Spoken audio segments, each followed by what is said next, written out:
right, folks, welcome into our 2026 NHL Draft coverage. As my mother slowly walks through the kitchen, we're going to get this going here. There we go. Sorry, Mr. Blake, I called you on the wrong device. All right, so how I'm going to do this is I'm only going to unmute my television when they're making the pick.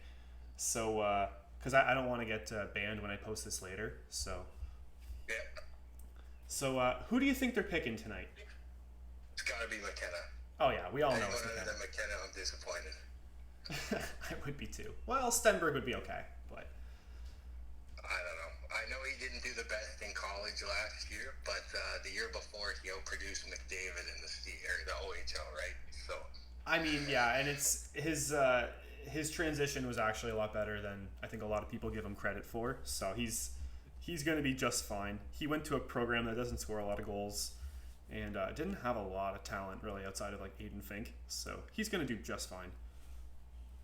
Yeah, I know a lot of people don't compare him to Celebrinis and McDavid's, but I think he's definitely closer to them than he is to like Jack Hughes or Bedard. That's tough. I think they're all really, really good in their own right. They all kind of just affect the game in different ways. All right, so Gary Bettman is most likely getting booed right now, I'd imagine. Guaranteed. I just see him on the screen and he's just like doing the typical like, yeah, all right, wave. So Yeah, loving it.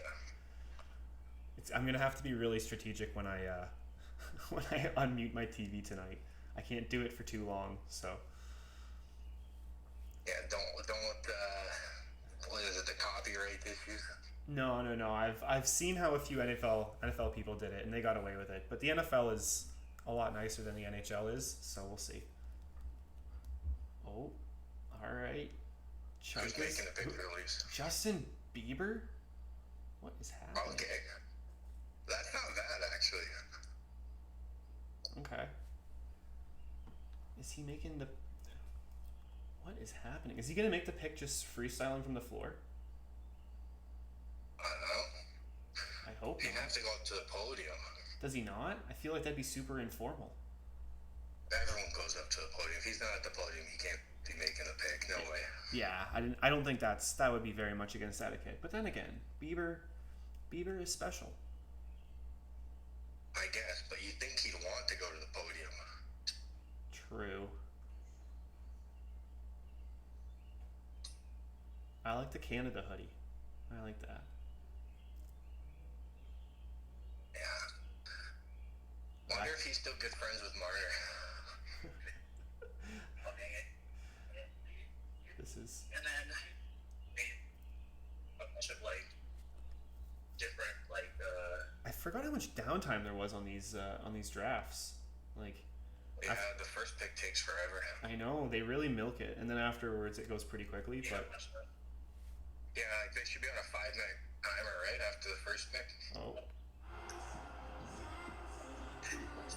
Oh, I missed it. I completely muffed it.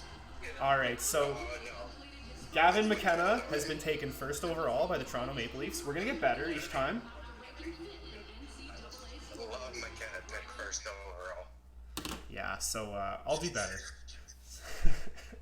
All right, so if as expected. So how many franchises do you currently have in Prospects to Pros? 4. Do you have any shots at getting McKenna this summer? Oh no chance.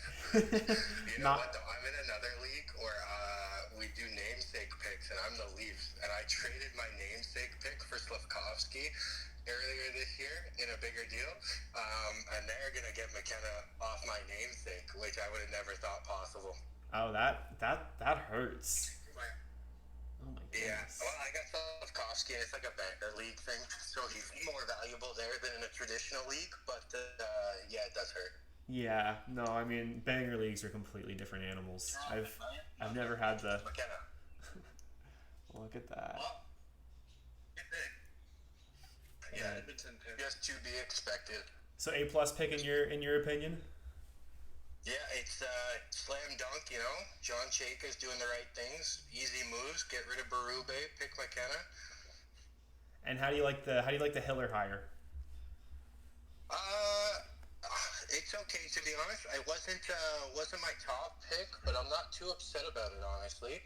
He has history with the team. Obviously, Matthews liked the pick. Nylander liked the pick. They would have had to approve it, so It's always the way to come back from. the Leafs were one of the worst teams for shots against, and Hiller is one of the best coaches at limiting shots against. So, I mean, that's you guys just came from Berube, who was like a defensive, minded guy. So that's not what Leaf fans necessarily want to hear when it's the new coach. It's you want to hear like, oh, we're gonna score. You're like, we're gonna have a great power play. Which I mean, he did talk a few days ago he about was like the power play guy with the Leafs. That's true. I know, but. I just remember his stints at other clubs, and the power plays weren't always necessarily the greatest. Like I remember Anaheim, so I don't know. We'll see. It's you know what? It's not the worst hire. They could have gone out and brought in like Torts. So Yeah, there was other names being floated around I didn't like. Hiller was just a kind of a wild card. I wasn't expecting that, but I kind of liked the idea of Pavelski, but that was more of an unknown. yeah, it's a risky choice when you've got like a perturbed captain and just a team that has to win now. It's like that's not exactly the risk you want to take. So I don't blame him. I would honestly, as long as they got rid of Berube, I was happy. The Babcock hiring is really surprising, to be honest. That's one I don't like, but yeah, it could work. It's just I don't know if you can make it work in Edmonton, regardless of who's coaching that team. At some point, the roster just has to be fixed, and doesn't seem like it's really going to happen anytime soon. So, not with the current management. Yeah. At least I appreciate them making the moves, right? Like in Toronto, like he's not afraid to make some moves. Now that they're keeping Riley, though, I think they'll have to move another defenseman. Got a bit of a logjam on the left side. Oh, their decor is interesting for sure. I mean, I don't know if it's significantly better than it was last year, although I did like the Emile Andre pickup. So I do like Kim, and I like Darren Radish. But now on the left side, you have OEL, you have McCabe, you have Riley, and you have Andre. So one of them probably gets moved. I think it would have to be OEL if it's not Riley. yeah, my guess is Riley is probably the one that's harder to move, so they'll probably end up moving OEL. But yeah, well, he came out and said he wasn't getting rid of Riley. That Did they were he? keeping Riley another year. So oh, I missed that. I completely missed that. Well, that's good. That's good news to break on the podcast. I appreciate that. yeah, for That way, I'm sure. not going all night Stats thinking. I think teams couldn't pay up. It's probably more likely, but. Oh boy, this is my first challenge of the night. You're gonna have to keep the podcast going while I let my dog out. Oh, okay. Yeah, All right, for real. Blake running solo on the Prospects to Pros podcast.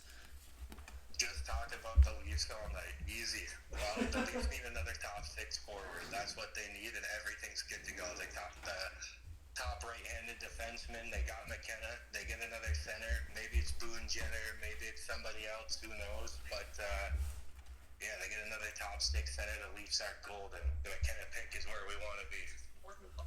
All right, and now it looks like we're up to number 2 now. How long did teams have? Because like it seemed like the Leafs had a 3-minute clock, but that was.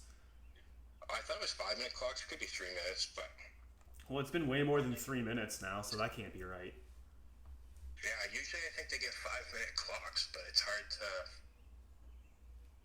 Man, this kid Matthew Schaefer, he's gonna be such a good analyst in like 15, 20 years. I mean, hopefully 25 for my fantasy team's sake, but like Matthew Schaefer is a good analyst. I just like the personality. He seems to be a good kid. Like he's. Oh, okay.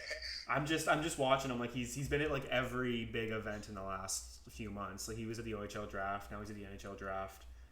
He's just got a lot of personality, and I like it. Like there's the new younger crop of like NHL players needs to be a little bit less like wooden, you know. Yeah, well, I mean, he's got a long time, right? Got a long NHL career ahead of him before he's an analyst. I know. I'm just saying. Like it's like when their teams don't make the playoffs, they'll come in and they'll give you 2 months of solid, second intermission analysis, and it's like that's what I want. Like Ryan Strome this year. Like sure. that was a treat in my opinion. So Anyways, I won't keep you all night here, Mr. Blake. I appreciate you calling in. I'm gonna try to finagle as many people as I can to do this tonight. So. Try to be a Sharks fan. You can be a Sharks fan if you want. I my buddy Riley was supposed to call in, but he's taking care of rabbits, so I genuinely don't know if he's free. Taking care of rabbits. He's a good boyfriend. What can I say? He's taking care of the thumpers for his lady. So, I lost my guy. Oh, it's reconnecting. We've got him back. Blake is back on the podcast. Oh, we've got some deals apparently to break. We've got Brant Clark signing a big old contract. When did this happen? Let's get you back on speakerphone. There we go. Oh, I lost him again. Holy moly. Okay, John Jason Paterka going to Boston for a 2026 first round pick, number 23. And then a conditional 28 first. Wow, so he got flipped a year later. Brant Clark, 5-year deal, $7.4 million. From a fantasy perspective, I love that. That's a great deal. It's not as much term necessarily as you'd want to see, but okay, folks, how are we doing? We're almost caught up. I saw someone comment a Dylan Larkin to Utah, and if that actually happens, okay, I would be shocked.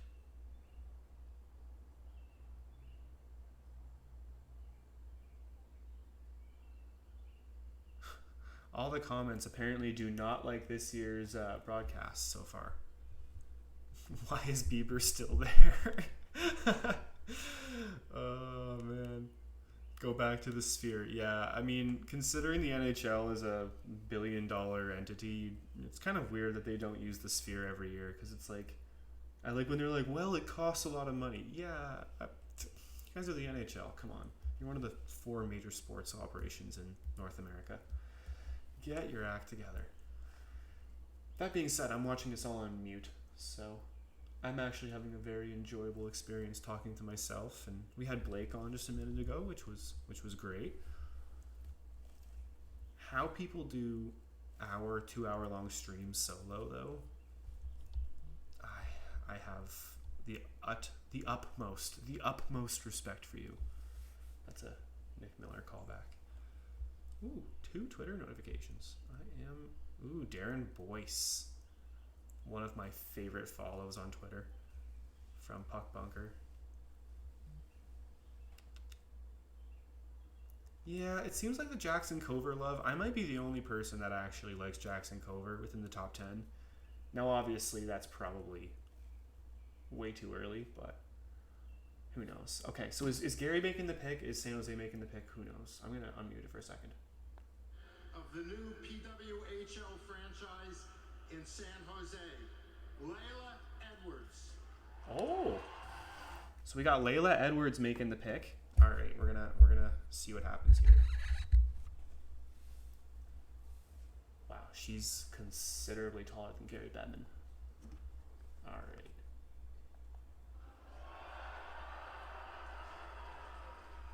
All right. Well, thanks for having me tonight, and I'll just get right.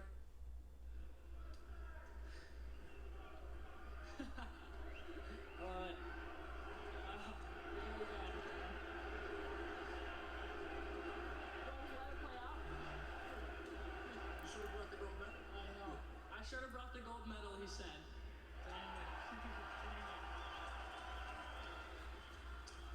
Well, with the second overall selection in the 2026 NHL Draft, the San Jose Sharks are proud to select from the Frölunda Swedish League, Ivar Stenberg.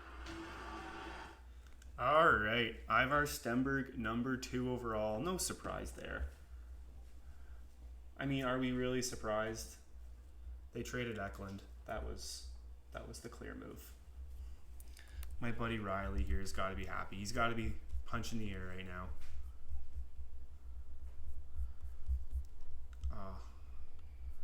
Mr. Riley. Here, I'm gonna call Riley. Let's see what happens. I gotta get creative tonight to make this work. So It appears I've been by myself for 3 minutes on a call. Oh, yeah, that makes sense. All right, Mr. Riley, where are you? P2P Podcast. Riley Miller. We're calling him.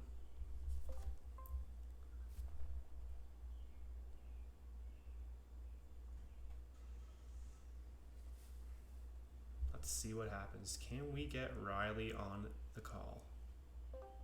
Oh, Mr. Riley. What's up? Welcome to the Prospects to Pros 2026 NHL Draft live coverage. You are on the podcast. Just giving you a heads up. Well, I'm dialing in from a pub in Ireland. Holy, I completely forgot about that. Oh my goodness. Well, how do you feel about the pick?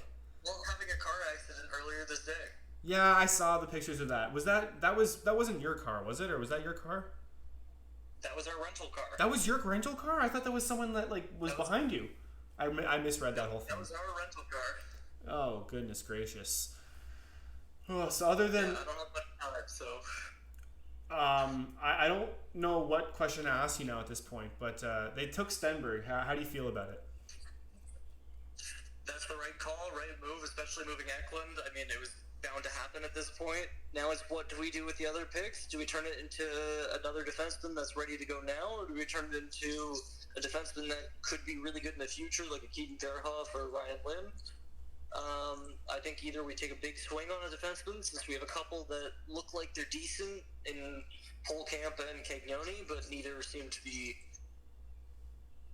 slam dunks. So it'll be curious to see what happens. Ideally, we turn 9-27 and, I don't know, Quentin Musty into Zach Werenski, but I don't know if that's enough.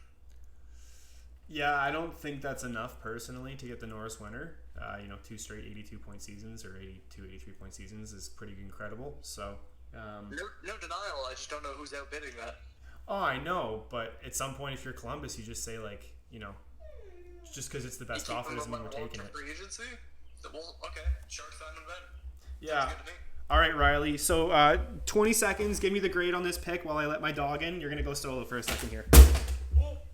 So that's an absolutely A+ pick, without doubt. I think that this guy is going to fit so well. He instantly slots into our top 6. I don't think he necessarily has the same ceiling as McKenna, but the fact that he gets to start his development off playing on, at worst, aligned with Misa, and at best aligned with back with Celebrini, can't really turn that down. So yeah, full man. Yeah. There you go. Yeah, that's pretty much the best description you can make there. So I love it. And I wish you good health, sir. So, I lost him. I'm alone in the call. All right. Anyways, gotta love Mr. Riley Miller Davis.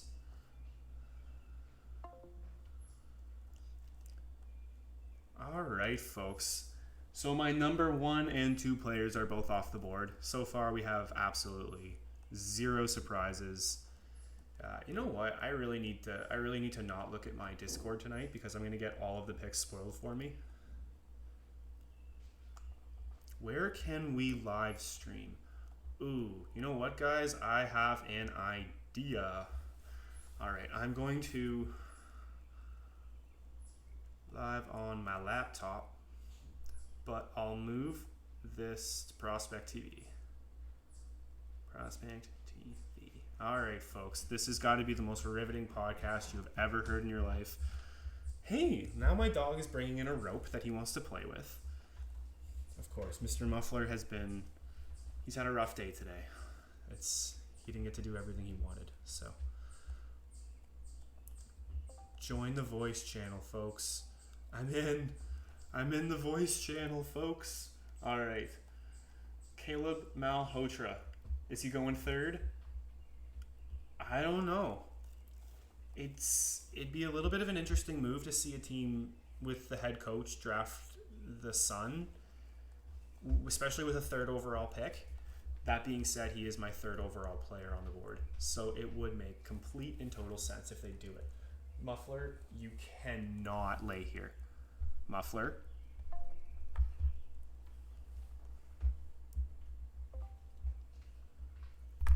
All right, folks. I'm going to have to text someone in the Discord. Oh, the pick is in. Oh, boy. Does Gary announce it? Does he have someone come up?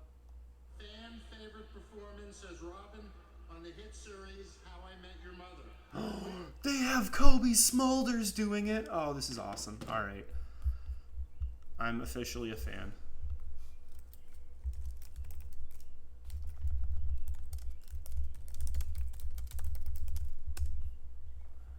Okay, folks. Kobe. 26 pick is Caleb Malhotra. Ah, they took Malhotra. I'm absolutely loving it. Father, lick son. That's a quality How I Met Your Mother reference. I really got to stop calling out my references. But anyways. Ooh. We've got another deal, apparently. Did I miss it? Burakovsky. Dorofeyev got moved? I cannot keep up with things anymore. I'm seeing something about why would Dorofeyev get moved? Oh boy. Well, folks, Vegas only has so much cap, and at some point you cannot afford to keep everyone. I think that's the best logic I can go with. Do we have anyone in the voice chat? Nah, it's just me by myself. All me by myself. All right. How can I get people to join me? Look at them. It's kind of getting to draft your son. That's like an all-time moment.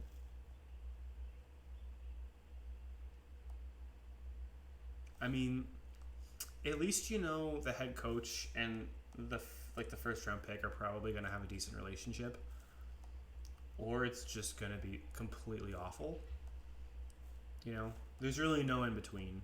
I think it's going to just be incredible or awful. But it's not going to be an awful pick. If you're a Vancouver fan, there's a reason I have Malhotra third. He's a force of nature. I love this kid. Great pick for them. You know, you know what? I take it back. He's wearing capri pants. What are those? He's wearing blue capri pants with like tan brown shoes. Ugh. Youths. I'm at a loss for words nowadays, you know.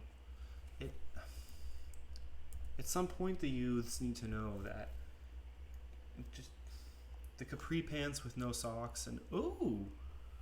Alrighty, we've got a trade to announce. Pavel Dorofeyev is going to the New York Rangers for pick 26, pick 92, and a 2028 first round pick, top 10 protected.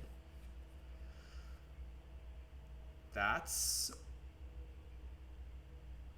a very low return. With that being said, I don't... I love the comments that are just flying in. What is New York doing, though? With a gigantic question mark. I don't know if anybody knows the direction the Rangers are taking right now. Oh, folks.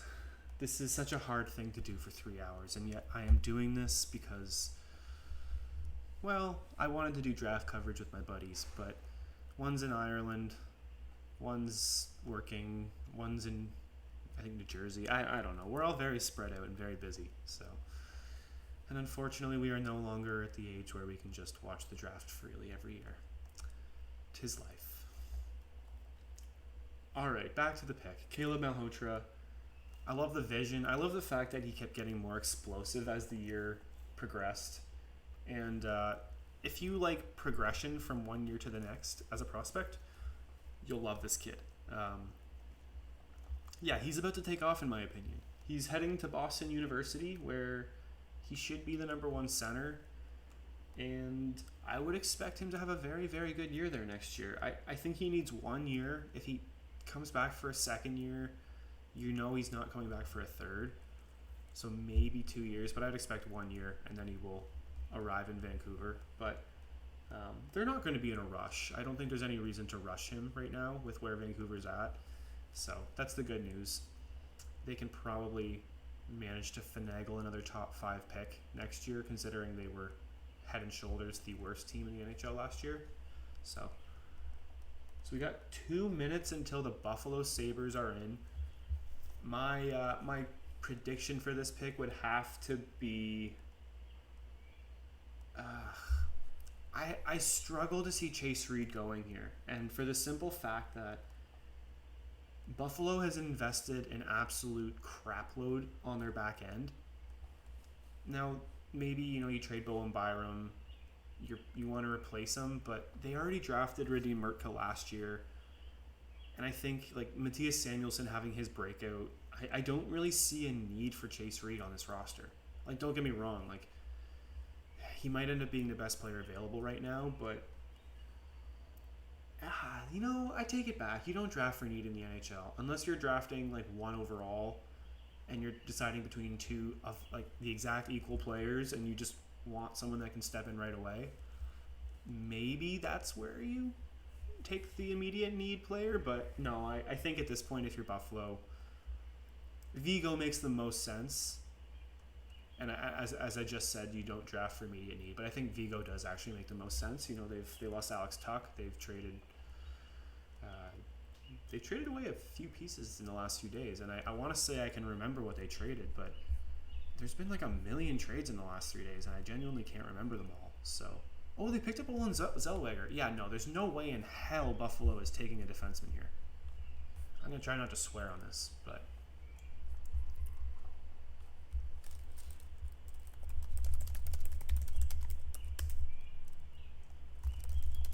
Join me in Prospect TV, people. I'm very lonely.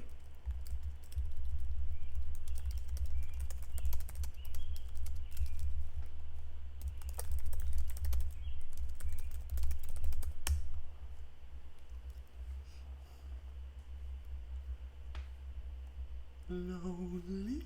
Oh, Buffalo's up. I am so lonely for my own. Man, Matthew Schaefer is an absolute, yeah, he is. We were literally just saying that.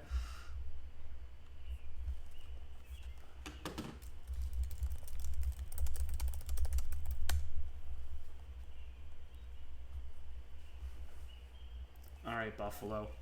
Who's the pick?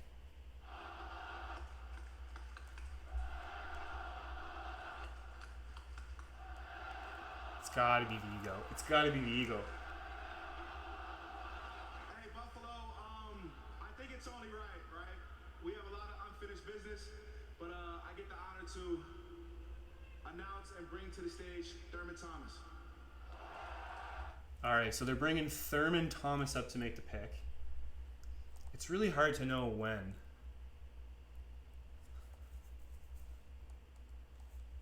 No, they should have brought out O.J. Simpson. Wait, I think he died. Never mind. Awesome. With the 4th overall selection in the 2026 NFL Draft. NHL Draft, my bad. Sorry about that. The Buffalo Sabres are proud to select from the Prince Albert Raiders. Whoa! I don't like that. I don't like that for a lot of reasons. Oh, sweet. All right, folks. We got GM Jerry coming. Thank the Lord. All right, get me GM Jerry on the line. He says to himself. All right, Mr. Jerry, I need you. Oh, boy. Muffler is not loving my enthusiasm. He's going on the couch.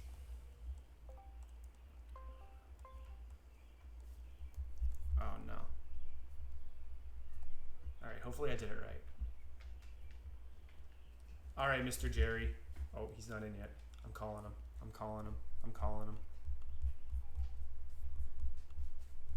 Hopefully he gets this. Caleb would call in, but he's with his girl, and she can't find out how much of a nerd he is. I love that. I actually love that. Oh, Mr. Jerry. I need you, Jerry. Mr. Jerry. Call ended. Why? How do I get in? Okay, I'm calling you. Start call.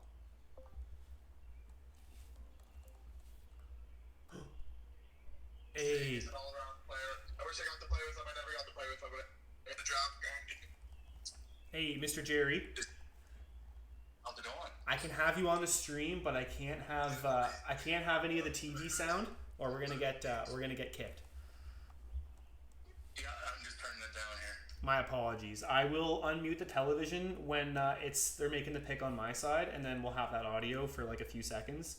It's really hard to time it right though, because I never know who's making the pick or if they're just like riffing for 20 seconds or what. So it's a struggle. I know. I wish I just let the commish fucking do it. I know. Just go up. They're overdoing it, Phil. They're trying too hard. I know. It should be really simple. It should just be get the GM up there. Just thanks for hosting. Great hospitality. Congratulations to the cup winner. Blah, blah, blah. And then we take this guy. Yeah. Too much going on.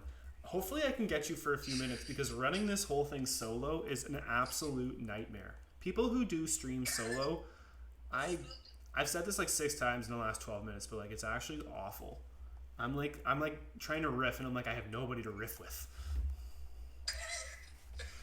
You're just getting all the voices in my head now. So I'm like contradicting myself every 10 seconds. It's great. All right. So the surprise of the draft happened at 4.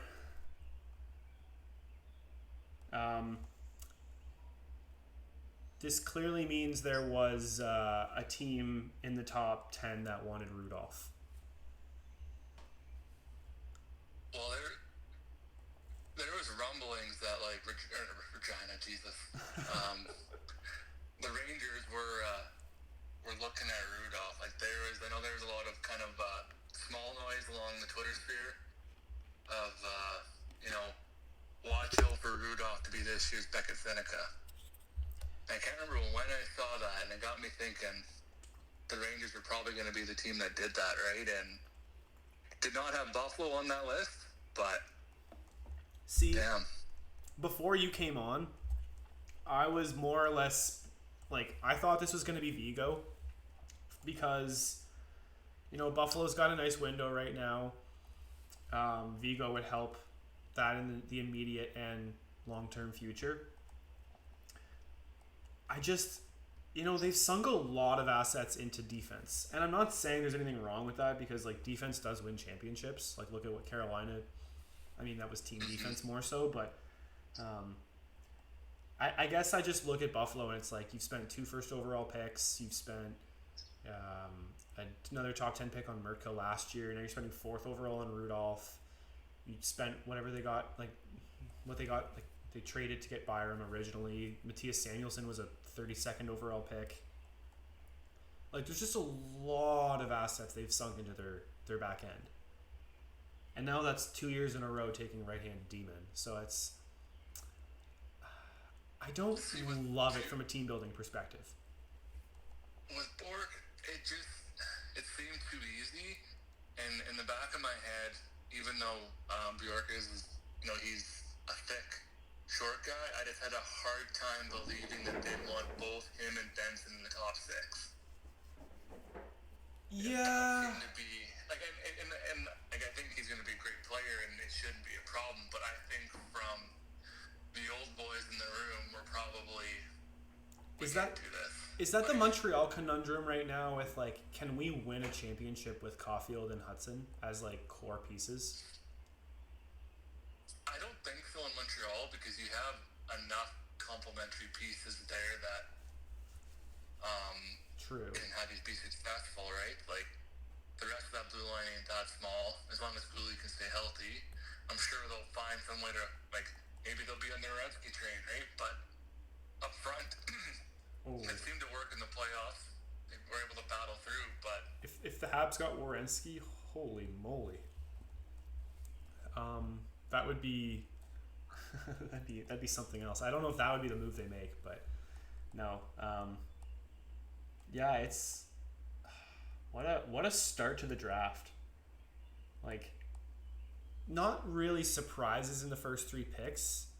It's more just like Malhotra going 3rd was kind of I feel like it was well known it was going to happen, but there was just a lot of second guessing the last few days, I think. So. Well, I think it was wasn't necessarily the player. It was, do they want that environment, right? What the father's son. Yeah, I mean, think there was probably more smoke behind that of the media making it out to be more than it was. yeah. And and the way I looked at it was like, if you're just looking at who are the best players on the board, regardless of the situations, like Malhotra would be my third overall pick, regardless of who the coach is, regardless of the situation. So, yeah, I think it just made the most sense. It was just the fact that Rangers are like going all the way down to the end of the clock. The pick is in. I'm way ahead of you. Oh, okay. Don't tell me. I need to close Discord. I knew it. All right. Who made the pick? Is it Gary? Gary made the pick. In the 2026 NHL Draft, the New York Rangers select from Jokerit and Munchen of the Finnish and German leagues, Albert Smits.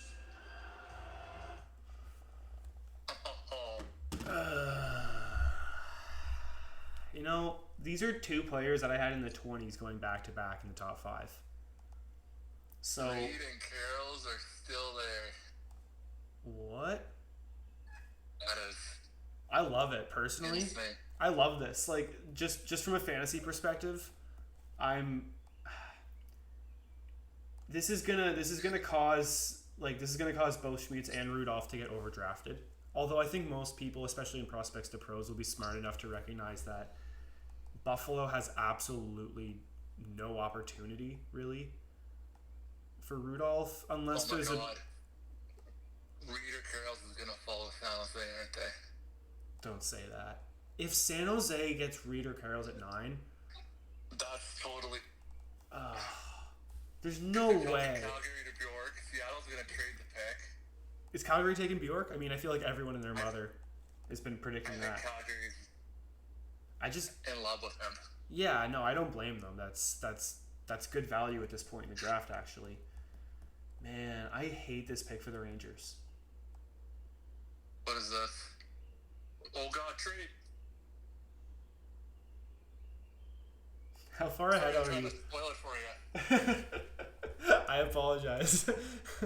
Wait, you're a Calgary fan though, aren't you? No, you're a Leafs fan. You're a Leafs fan. I forget because you're out west. That's why I'm always mixed up with you. This feels exactly. I love this. I just see Larry. This feels exactly like when we drafted Dylan McElrath. Honestly, that's such a funny pull because I'm not saying that's like, oh, trade alert. Oh. That's what I'm saying. That's what he's announced it, but I didn't hear the trade. I was talking to you. My apologies. I can't stop yapping. I'm just happy to have someone else on the line. Don't tell me. Don't tell me. Don't tell me. Did Montreal get Vigo?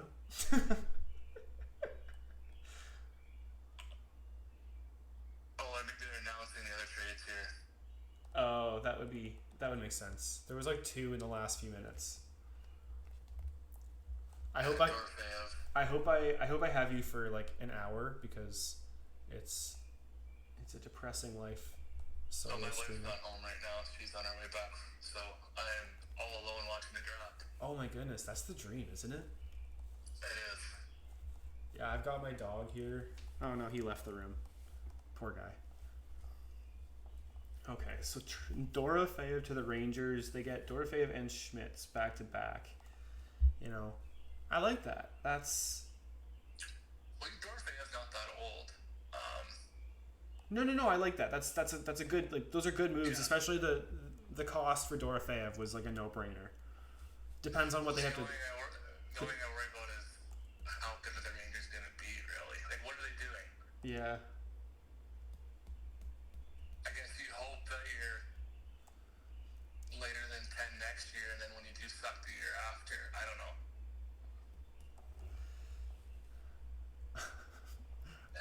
Braden Kramer, B. Kramer. I'm trying not to ever use people's first names, so I'm not outing people in this. But I always love when he just has absolute meltdowns in the server. It's always like all caps. It's like, it's just great. Oh man, this What are is. you watching it on? I'm watching it on Sportsnet. Is there another? Is TSN doing it? Because I didn't see a So, TSN. are you watching it on? I'm watching it on Pacific. Because I'm watching Sportsnet on my Fire Stick. How do you get it ahead of me? This is ridiculous. Well, I know Sportsnet on your phone is terrible. It is way behind on your phone. Oh, I'm watching it on like regular television. Oh. Do you want me to pick these in for Calgary? Do you want me to put the sound on, or is that going to shut you down? No, I'll do the sound. You just stifle a scream if it's like not Bjork. You can be what's his name, like Sir Valley. You can be Franck tonight if you want. Okay. If you're Calgary, I hate the idea of them getting a right shot defenseman here, because let Perrick be the guy. For the sake of my fantasy team, let him be the guy. No. Oh god, it's Carl's, isn't it? That I freaking love. Oh my goodness. Is it Carl's? I don't know. I don't have my sound on. I'm just watching. I'm just waiting for a reaction. Oh, There's someone in the crease. I gotta not look at Discord. I can't. Discord's ruining this entire thing for me. Yeah, I'm not looking at Discord. Oh, okay. Someone just said Carl's to play with Perrick. Fingers. Okay, never mind. I was like, Don't look at it. Don't look at it. And thank you very much for the hospitality. I'd like to say a special hello. oh, I love Lanny. That mustache is iconic. What a guy. Oh, he picked. What is it? Who is it? Oh, no. Oh, I don't know. oh. He stepped away. Would you look at With that? the 6th overall pick in the 2026 NHL Draft, the Calgary Flames are very proud to select from the Prince George Cougars, Carson Carroll. Yes! I love that. Oh man, I'm gonna cut it so close. Like I might not be able to post this on YouTube, but yeah, that's an amazing pick for Calgary. Like they've got to be. Why is the pick stuck up on the board in like in between the 12 and the 13 spot? What is happening? Oh, love that pick. Oh my god. That's such a good pick. Oh my goodness. You know, I got Brady Martin last year. I feel like I got to get back-to-back farm kids. You're killing me in 32? Is it 32 that Yeah, you're... it's 32. Whenever I try to only talk about 32 on the podcast just because there's too many leagues, and if we start talking about them all, it's like we're just gonna make everyone like I won in 32. To be fair, it is. The main one. It is probably the best one. So, Well, it's my worst team, so... well, I'm just yeah, you got in. trying to enjoy the league. You got in pretty late though. You got 1st and 6th overall this year, so it's turning around quick for you. Yeah, I need some prospects to hit. I need like the guys like Braden Yeager and come up. Some very I first rounders. I don't have high hopes on Jaeger. I'm gonna be honest with you. I did and then I didn't. I don't know. I think it could be a decent bottom 6, but yeah, I'm just I was never.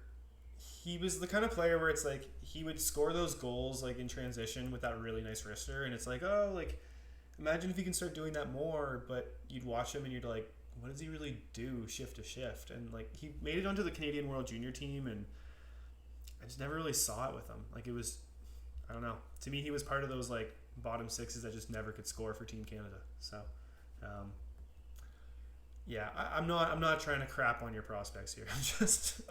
I had Brady Yeager like that was like my first year scouting, and I had him at like 45, and people were like, "Why are you so low on him?" And I'm like, I don't know, I just never really like I watched like 5 games of him like back to back, and it was just I don't know, like Nate Danielson might not have been like as high-end upside, but he just seemed like a much more projectable player. But anyways, so after 6 picks, the order for fantasy so far has to be McKenna, Stenberg, Malhotra, Carls. Because I'm not, like, Rudolph and Schmitz are both... Well, Rudolph will have fantasy value. But how?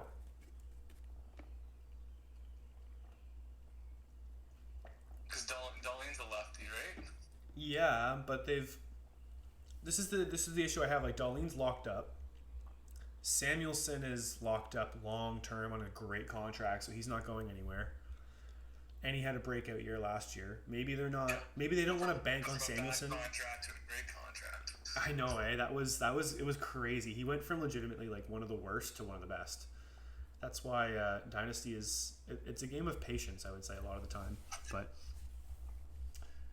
all right, Seattle's up at 7. Okay.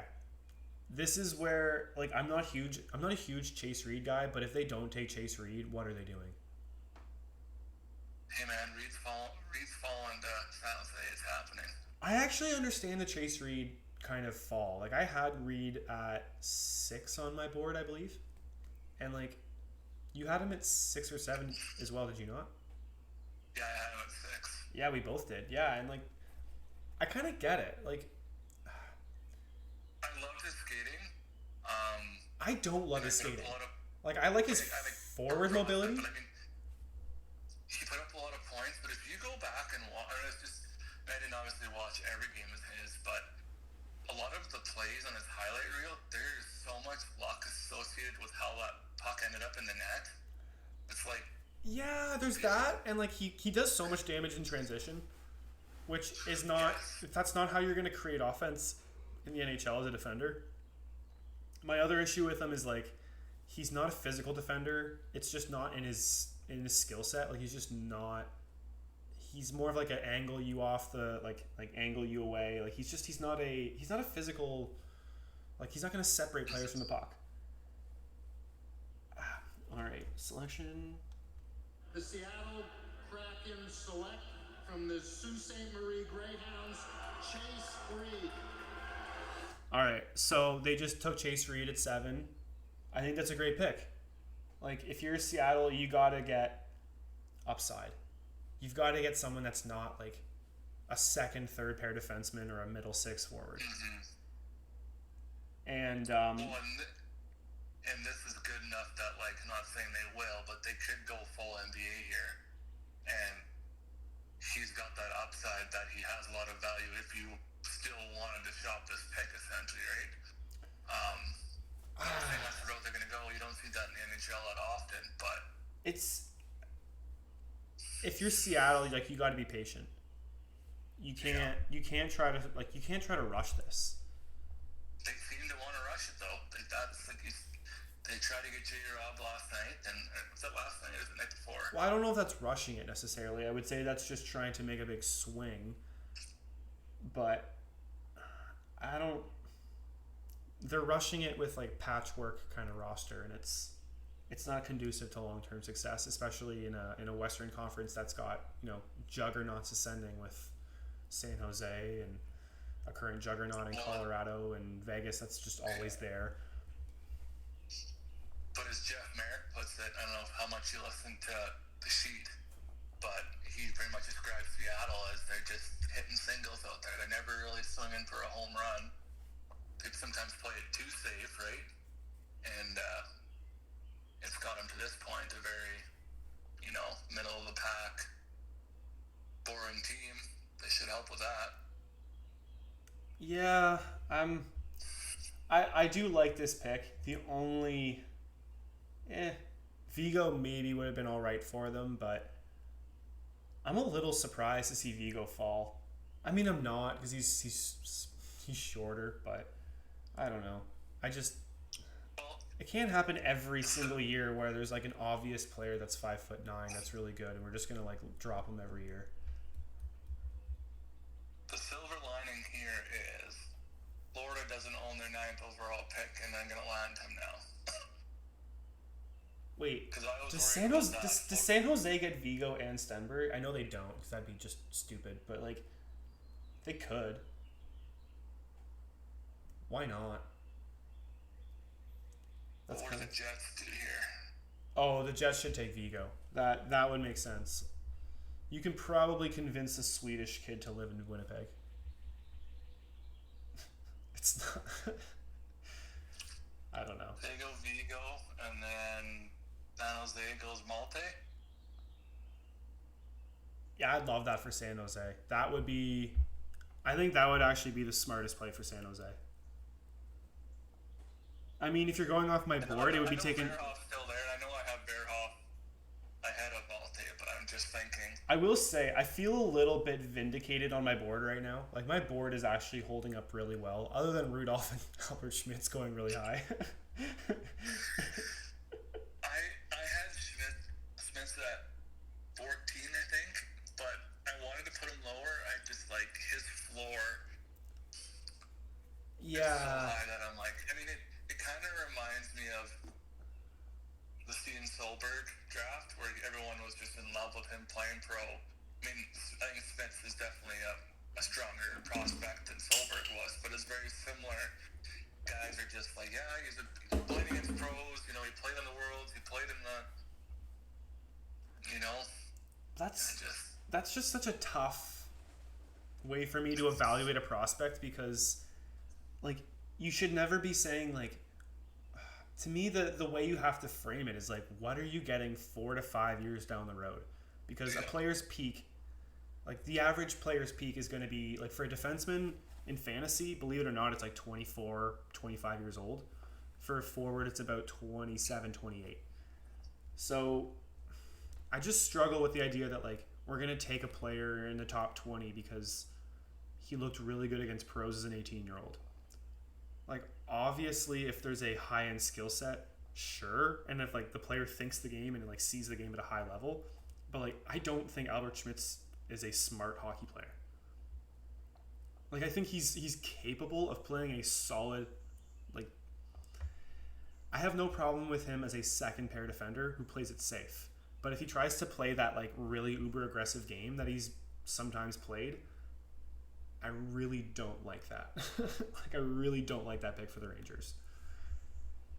So, the Rudolph pick I don't mind as much, but yeah, it was a little rich for me at 4. Oh boy. Where are you at on Sportsnet? Pick is in. Have they made the pick for you? Yeah. Oh, I hate this. I'm dampening your enthusiasm. The Winnipeg Jets select from your garden, Vigo Bjork. Love it. Man, you know, this is amazing for Winnipeg. Like, this is the perfect pick for Winnipeg. This is good karma for Hellebuck having to go out the door. Well, Like, is he out the door for sure? it seems that way. Yeah, you know, That's the direction it's heading. it's not the worst thing in the world if you're Winnipeg.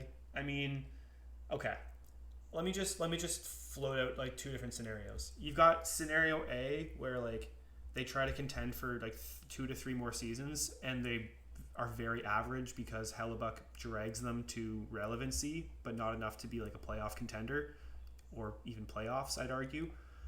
So if you hold him for another 2 to 3 years, eventually you're getting into that point where it's going to be harder to move his contract.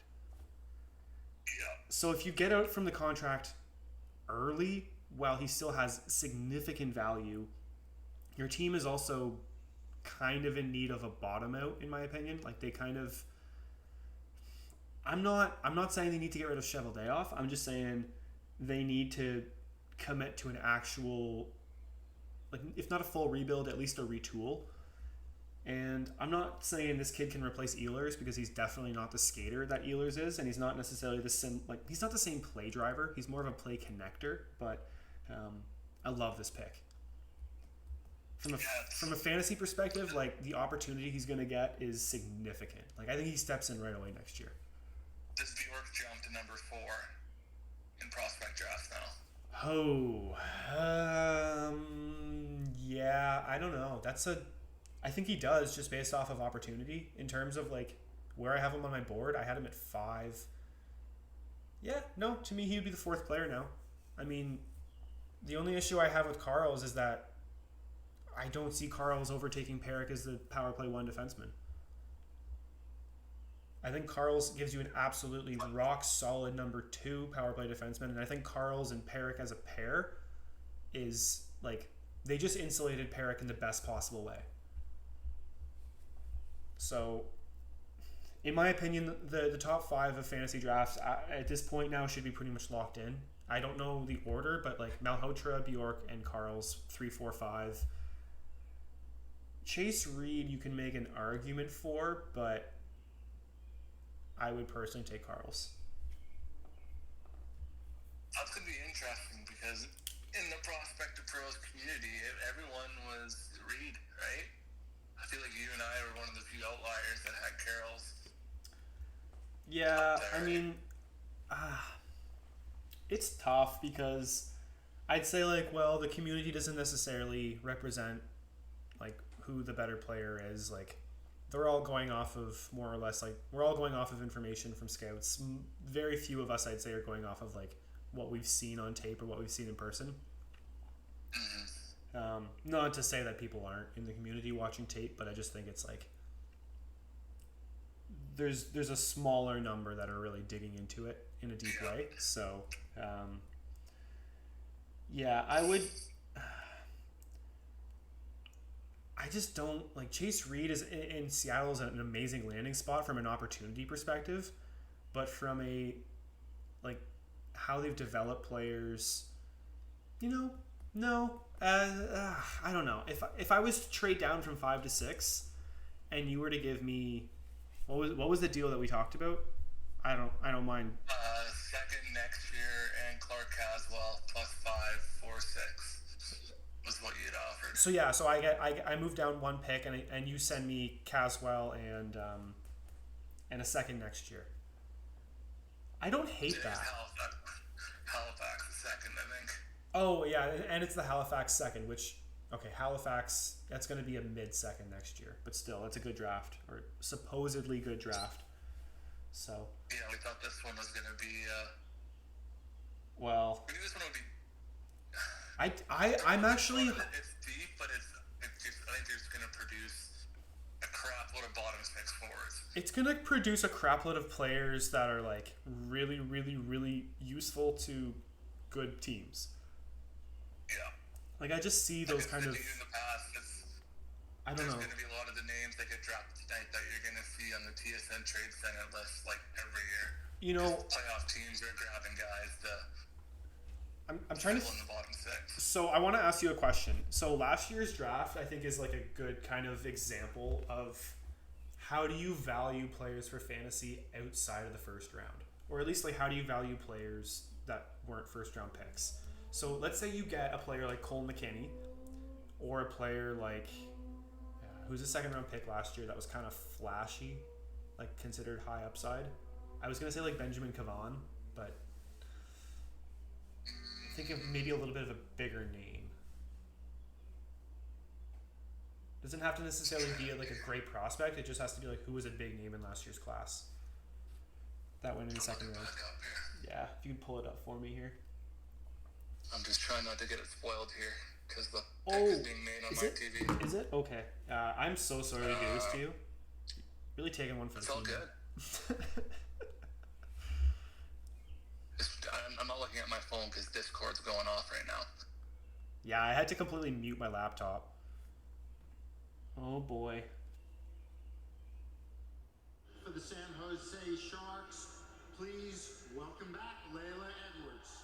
Oh, Layla's back. They're making the pick. What would you grade the pick? I haven't seen it yet. Oh. Thank you for having me again. Hey. It's a good crowd, really good crowd. I love it. Good pick. Good pick. All right, do we have any Sharks fans? It's Malt, isn't it? That was a lot more than I Don't say anything. Don't say I'll let anything. you watch. Some PWHL San Jose games. All With the 9th overall selection in the 2026 NHL Draft, the San Jose Sharks are proud to select from the North Dakota Fighting Hawks, Yep. Keaton Bearhoff. Frig, I love that pick. Love it. I mean, the only concern I've got there is like, it's not really a concern. No, it's not a concern. I think Dickinson and Verhoff is a really solid start to the back end. I'm just a little concerned that they're never going to have that like high-end offensive scoring punch. But do you need it if you have Celebrini? Probably not. No. You really don't. And now they just added Stenberg. So if Bearhoff is Devon Taves, which I think there's a very high possibility he's at least Devon Taves, yeah. So like, are you not like, if you had Devon Taves as your number one power play QB, I'd be scared. It's not the worst situation to be in the world. It's when you have not Celebrini, you don't need anything better. No, but I would not. You always have better. Look, if I'm a Stanley Cup contender and Devon Taves is my number one power play defenseman, I'm concerned. Like, I'm looking to make an upgrade. I'm at least looking to bring in like a Jordan Spence to give me like maybe a bit more puck moving punch. You know what I mean? But then again, like if you look at what, but you don't necessarily need the puck movement on that offense. So like you more or less need the shot up there, which Verhoff has. Yeah, and they've also got Polkamp, who's got a cannon of a shot. Because Smith can sling the puck around, Celebrini can sling the puck around. You have Stenberg who can shoot. Oh yeah, no, and Celebrini has quite possibly the most underrated shot in the league. His release is quite possibly like top 5 in the league now, I would say. Yeah. So he's wow. So this has been an interesting top 10 so far. If you're that 10 again? If you're the GM, if you're Mike Greer, now that we've seen things kind of fall into place, how do you feel about your Eklund trade?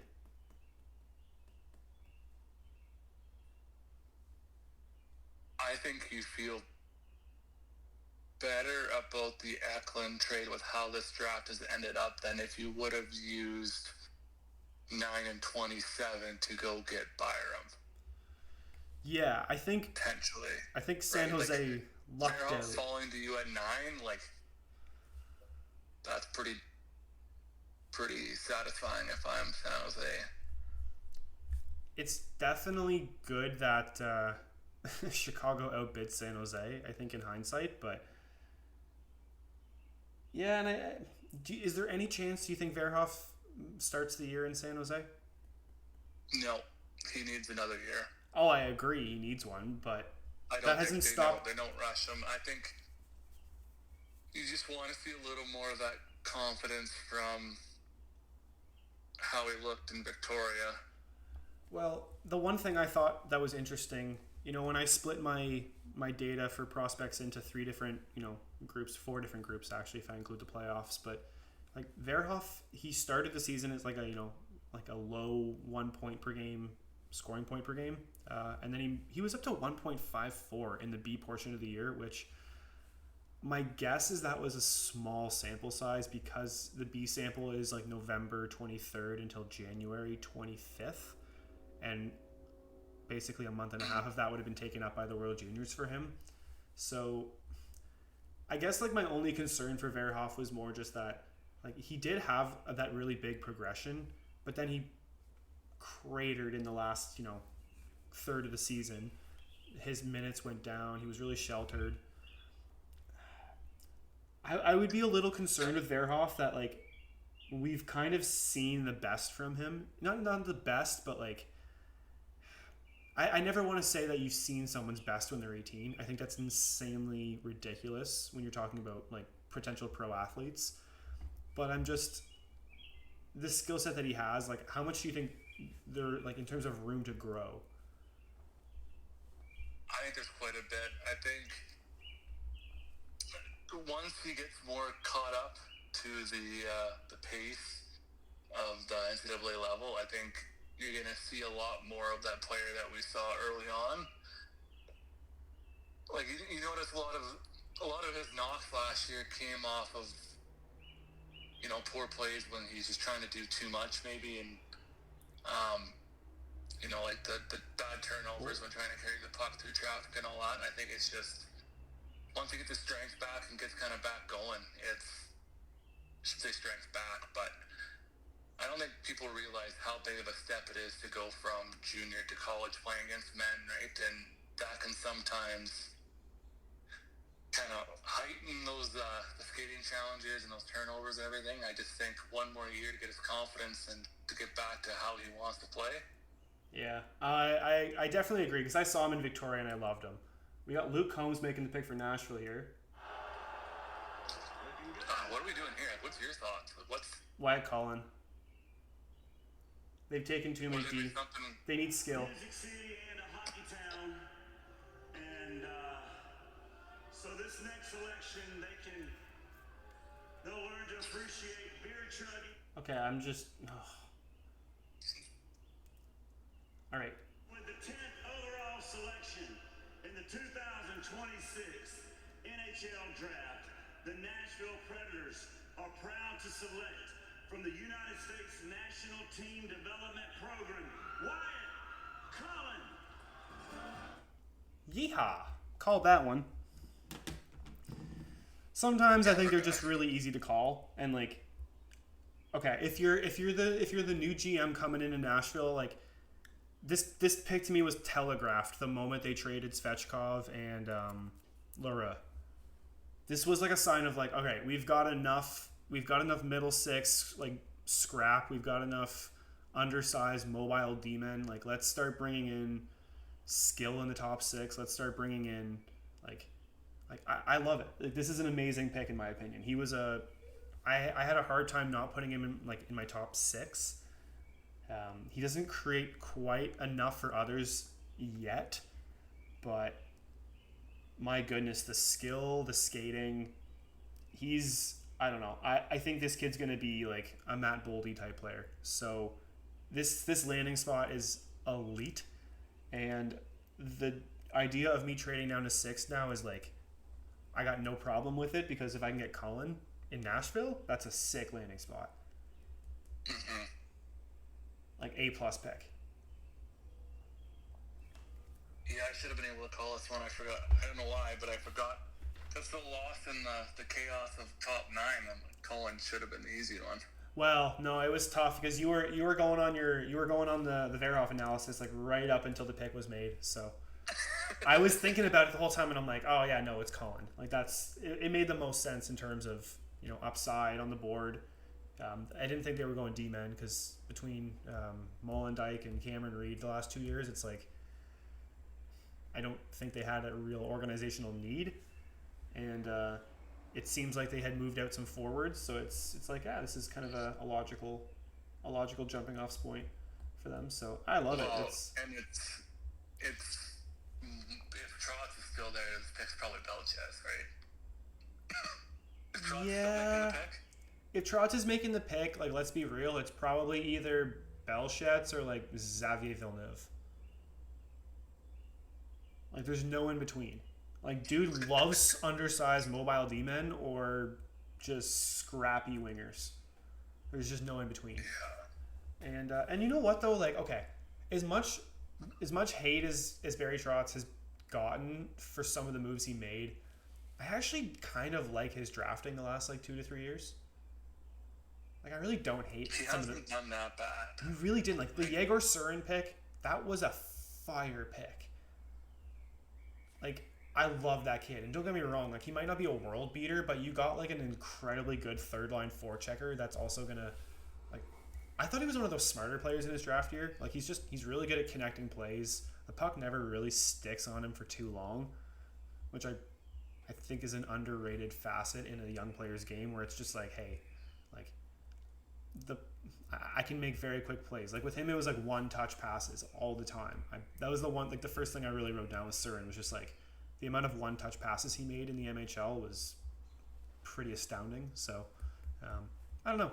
I like what they have in the system, but now I like that they're diversifying, because at some point you got to have that just raw skill. So That's an A+ pick, Nashville fans. You gotta be happy about it, and maybe we're completely wrong in 4 to 5 years, but like, remind me, where did you have him on your board?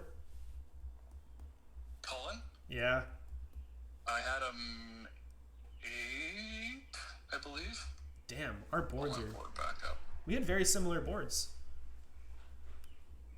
Yeah, I had Colin at 8. The only one in my top 10 that hasn't been drafted is Malte Gustafsson.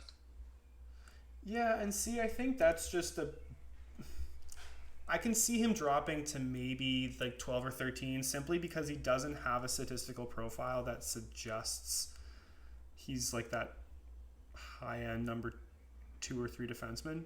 However, I don't know. He's sneaky good at moving the puck. Oh, no. I agree. Like, it's just he doesn't have the statistical profile. So you really have to dig into his tape. But he's kind of, like, I don't want to say Keandre Miller because I think he's a better long-term prospect. But, like, I don't know. I think he also played better up in the big boys than he did in junior. Oh, yeah. He was really quite phenomenal at the SHL level. Like, I think that's probably part of why the stats aren't quite there, is because he looked decent in junior, but I think he really showed up at the SHL level.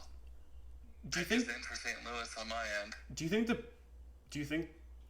Blues take him here? Like, did they just make their pick?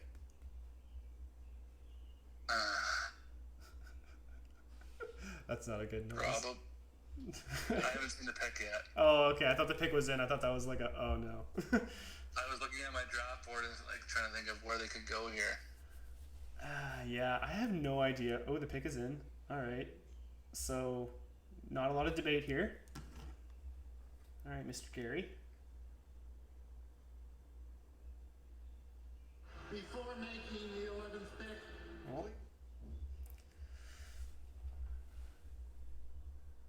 All right, make your guess. Who do I you... see it, so I can't tell you. Oh, okay. You got to make your guess before. Who would you have guessed? I thought they'd go maybe D here just based on what's left, and They didn't go D. Take their forwards at 14, 15 was my guess. Was gonna be my guess. So they went forward here. That's all I'll give you. Dejanay. Oh, Tynan. so there Yeah. he is, Tynan Lawrence. Oh yeah. Okay. Yeah, I like that. That's a good pick. It's a relatively safe pick. Like, the nice thing about Lawrence is, like, he's got that motor and the defensive ability that There's he no. doesn't quite hit his ceiling. He's still going to be an effective bottom 6 guy. What the? Dora Fayev got $11 million over 7 years.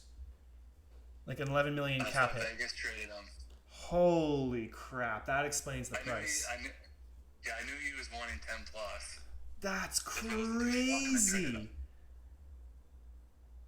Oh, okay. I officially the New York Rangers are officially the losers of today's draft. I might regret this. This is going to be clipped by Rangers fans in a year, but like that's like okay. The cap is going up, so I'll have to adjust that for like So 2 to 3 years. 11 mil is what's that going to be in 2 years? It's going to be like a 8.5 mil deal Yeah. last year. Still, I don't like that. That's a humongous overpay. Now, to bring him in for the price they brought him in for is like, it makes it a little bit less so. But he's what, 24? 23? Yeah, 23, 24, 25 at the oldest. Like, either way, it's not.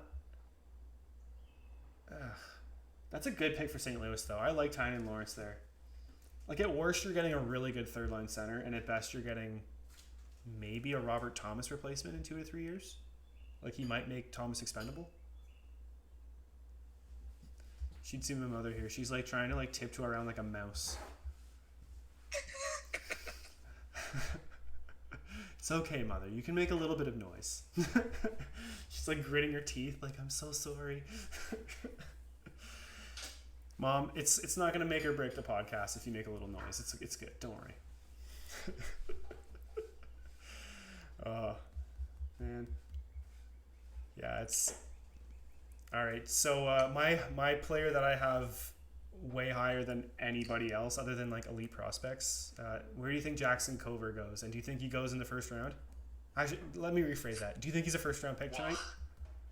I have him in my top 32, but like I saw you on X there, like I would say the majority of your boards don't have him in the top 32. There ain't a lot. I know, and that's. But when you take into consideration that he was just playing ball hockey not that long ago, and the growth he's seen, like. I just look okay. It's kind of like Verhoff, because Verhoff was a goalie until like he was like 13. Yeah, and I mean Dickinson was a forward until he was like 14, 13, like, and you saw some of those traits in Dickinson coming out, which is why I had him a little bit lower on my board. It was one of those like, hey, he's not a natural defenseman. It's going to take him some time to really learn the nuances of the position, and he was already really, really good as a defenseman in his draft here. Like, that's not to say he was just like a really raw player. It was just,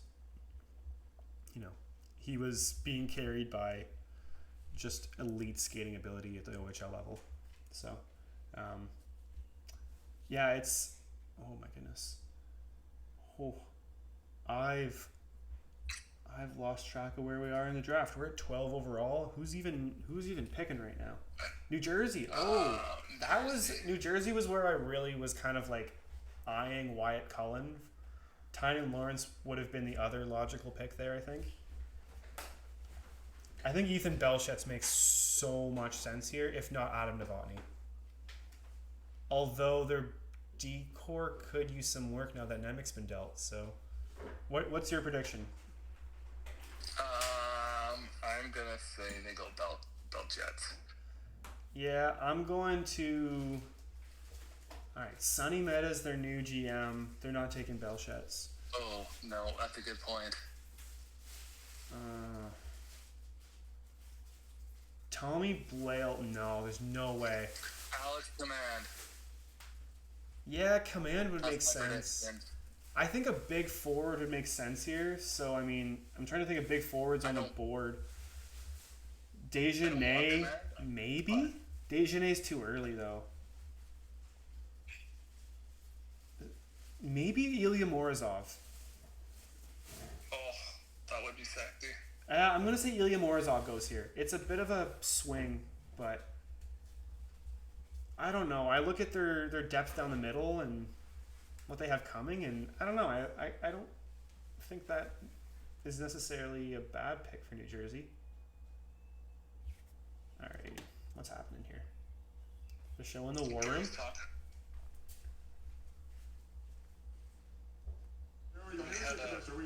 Oh, here we go. The pick is in. All right.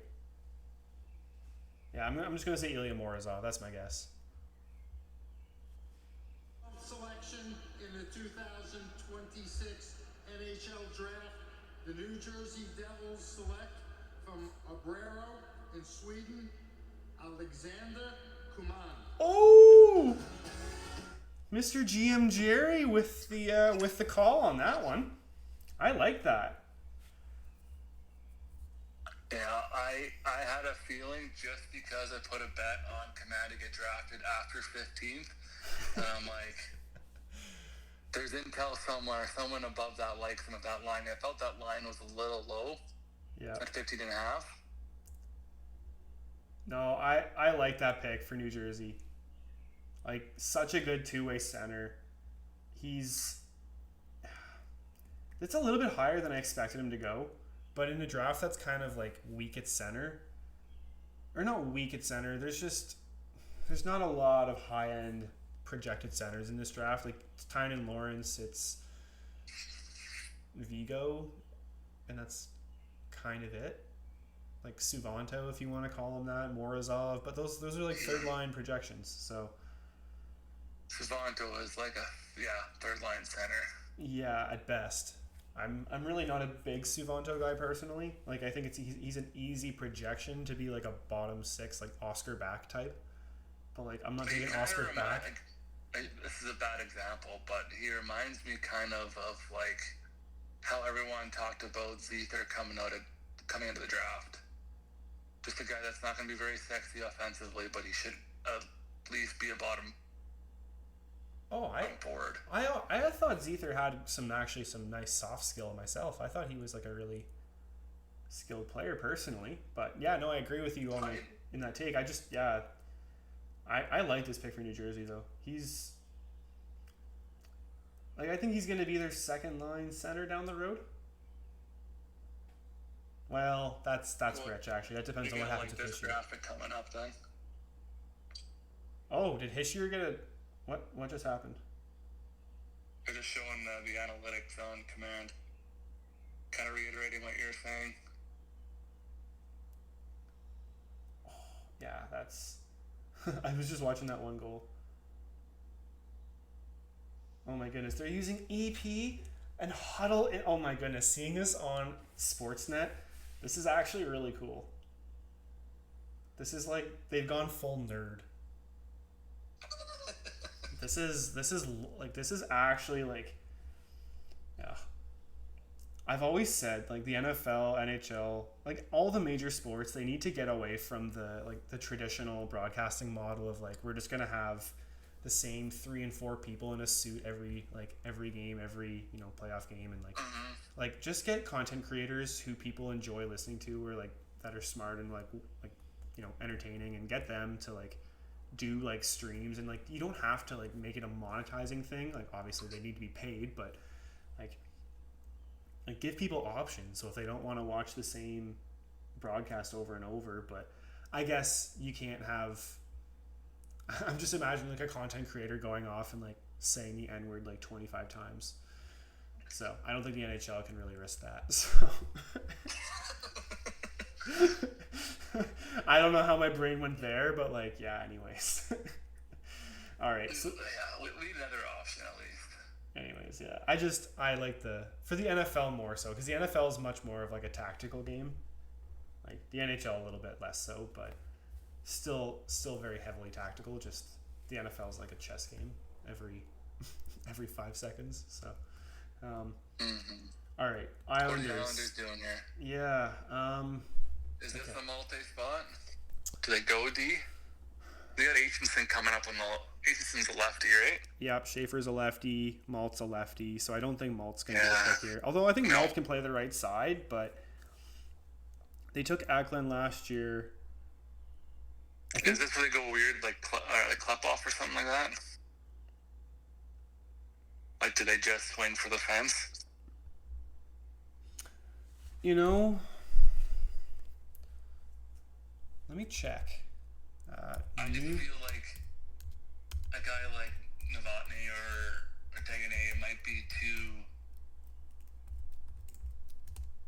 I don't think they want to risk. Not that it's really a risk, but like the guy just being more so a bottom 6. Like I think Klepov, out of those guys, has the highest chance at being a top line forward.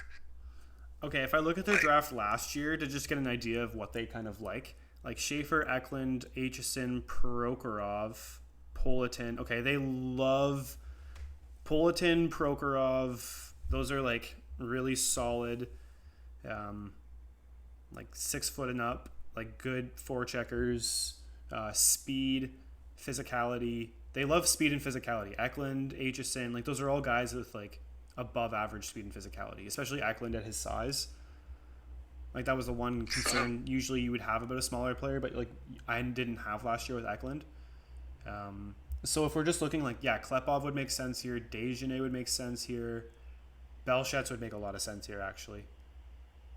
Just in terms of like what Is Belchetz yeah.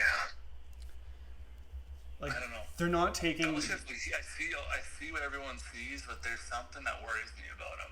Oh no, I see.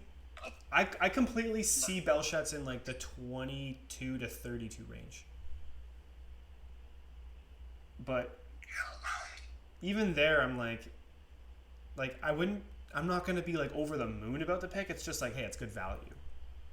Like I'm not like, oh, you got the steal of the draft because you get him at 25. Like it doesn't matter where you pick him. Like I don't think you're gonna like unless you get him in the 3rd round. Like that's how you can say, oh, like he would be a steal. But like I don't know. I'm just not a big Belchetz guy. All right. Has the pick been in? I'm going to say it's Klepov. No. I think Klepov makes sense here. Yeah, that's where I'm at. He hasn't made the pick. Schaefer's on stage. Are they going to have Schaefer make the pick? He's Yeah. It makes sense. Is Schaefer going to make every single pick for the Islanders for the rest of time? He made the Erie pick. Until someone dethrones them. Yeah, exactly. That will never happen. I will make sure of it.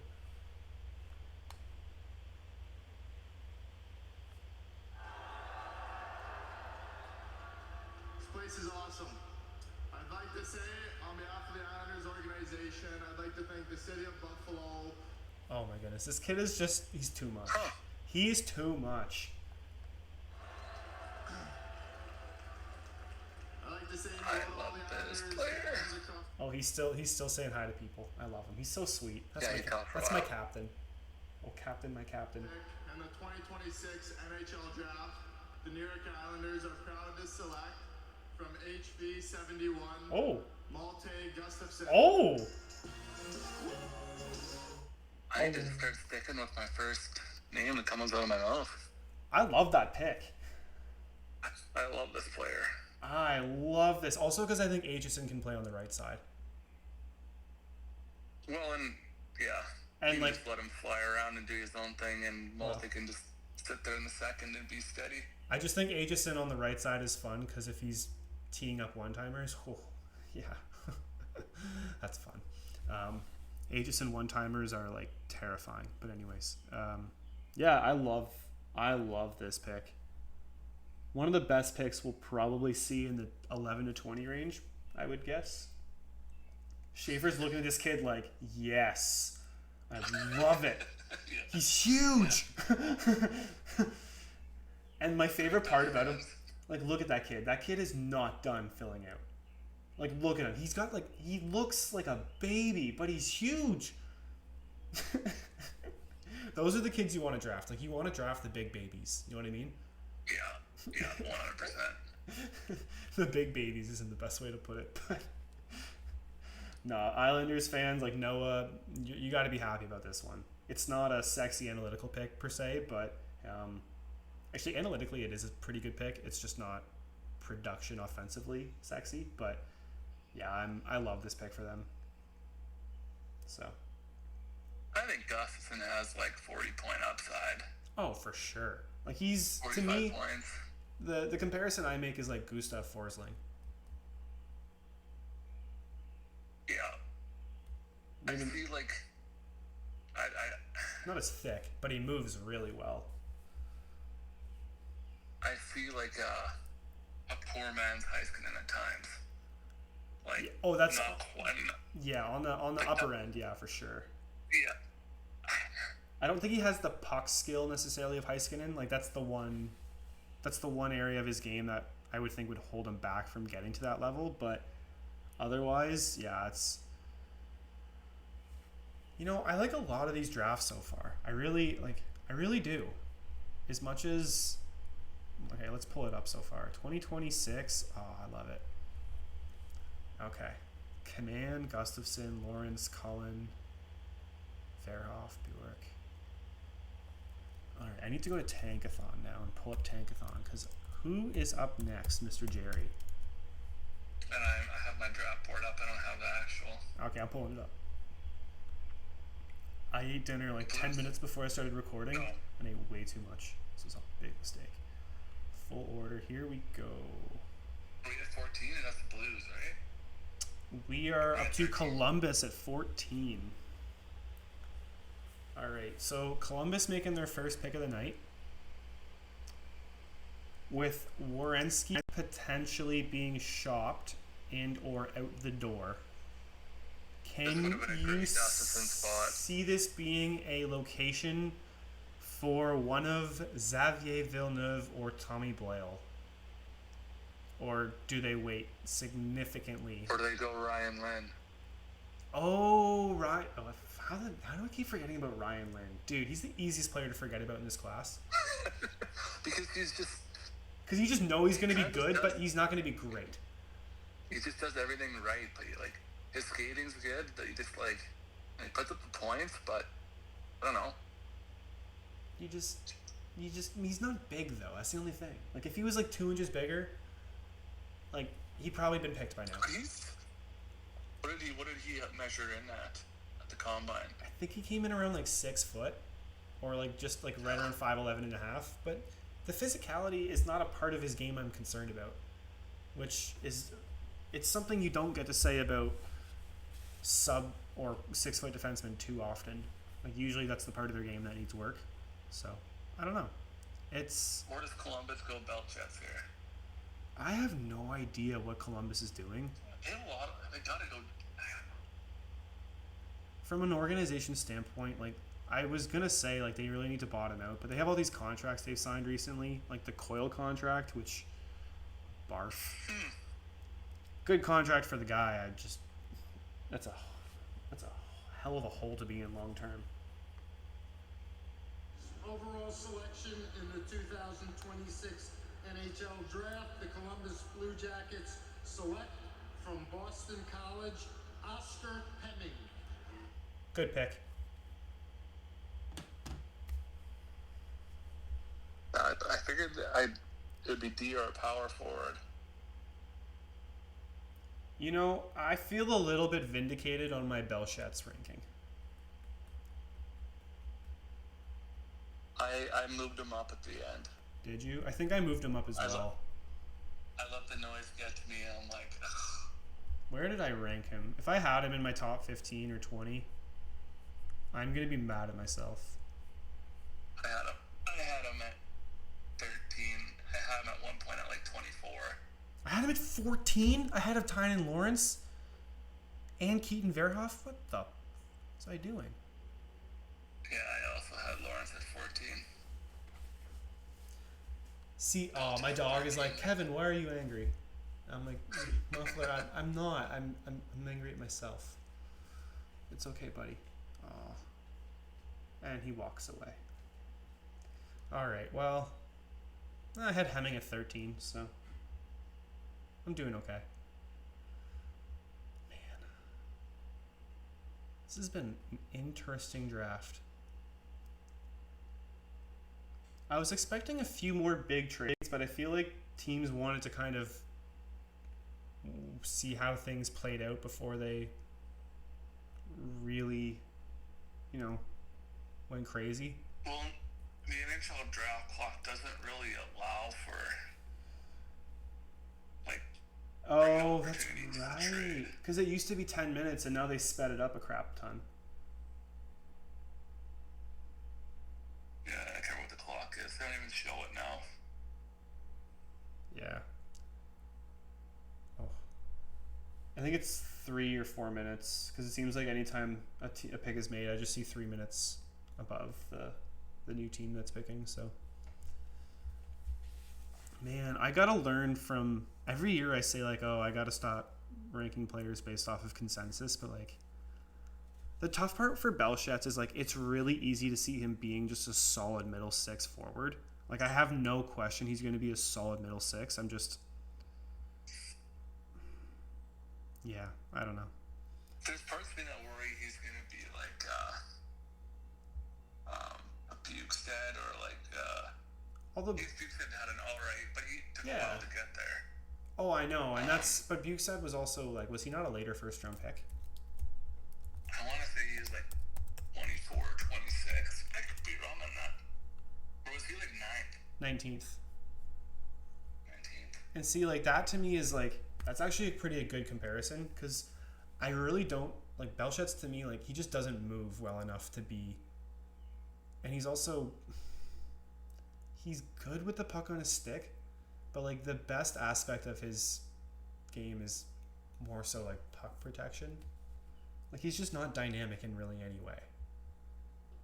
So I regret putting him at 14, but whatever.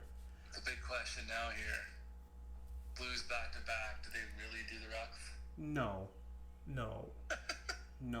If they do the Rucks, like after picking, who did they get earlier? They didn't take Command, did they? I can't remember anymore. Everything happens so fast. They got Tynan Lawrence. No. They're not taking the Rocks after taking Tynan Lawrence. So did they do like, or did they do like Lynn, Liam, and then grab Marcus at the end of the draft, end of the first? If you're St. Louis and you're actually making all of these picks, the only reason you make all these picks is because you've identified that there are players you want to swing on.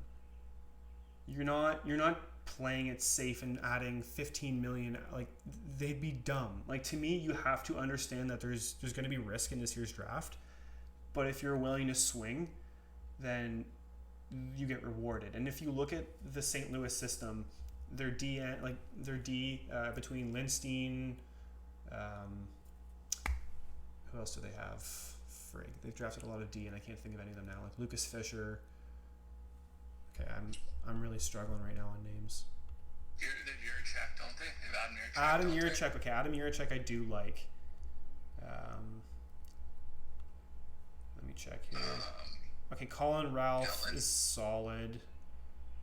Theo Lynch. Yeah, Ralph's going to be your third pairing. I think this is either Lynn, Villeneuve, or Blale. One of the... They're going to go... I think you're going to see one of the three go here. Because to me, if you're St. Louis, you don't want to have to trade up. Yeah, they're definitely taking a deal with one of these. And I think to me, it's got to be one of the puck... Like, it's got to be one of the guys that can put the puck in the net. Or at least help you put the puck in the net. Looking at their organization... Like, they didn't draft any D last year. The year before, it was Yurchek, Ralph, and Fisher. Theo Lindstein, Quentin Burns the year before. There's just not a lot of high-end offense from any of those players. And if you look at what they have in the organization right now, like Parayko's getting older, they need a guy that can play on the power play in 2 to 3 years. So I think Villeneuve makes a lot of sense here for St. Louis. Yeah, it would be a good swing. Like, you're not taking 4 picks in a draft and taking 4 guys that can fill in the middle of your lineup. Like, that's... You could do that and spend much less capital. Oh, people. I think it's Lynn. I gotta turn off my Discord. Crap. I just see the top. Okay, I think the pick is Ryan Lynn. They haven't picked on my screen yet. No? Okay, well that's good. No. Someone said Lynn. I think that does make sense though, because you get that Vince Dunn kind of upside without the Xavier Villeneuve bust potential. So Yeah. I don't even have the pick as in, which makes me wonder if this is traded. Oh, Friedman's on the screen. Oh boy. I don't know what this means. I have it quiet. Okay, turn it. Oh. Wow. What happened? Trade. Oh. Traded it. Both of them? No. Just 15 and 29. Oh. I'll let you see for it too. I have no idea what's going on right now. Okay, now I have Friedman. So this is the one we were waiting on last night. We thought it might be the Blues for pick number 11. It's not. It's the Blues for picks number 15 and 20. All right, Mason McTavish for 15 and 29. Yeah, all right. Anaheim just traded Zellweger. What does Anaheim even need? I don't think they really need much in the organization. Like, they've got... Okay, Anaheim likes upside. Frig. Take Jackson cover. Who are they coming for? Take Jackson cover. If they do it, I would absolutely crap I don't know. I'll eat my kettle.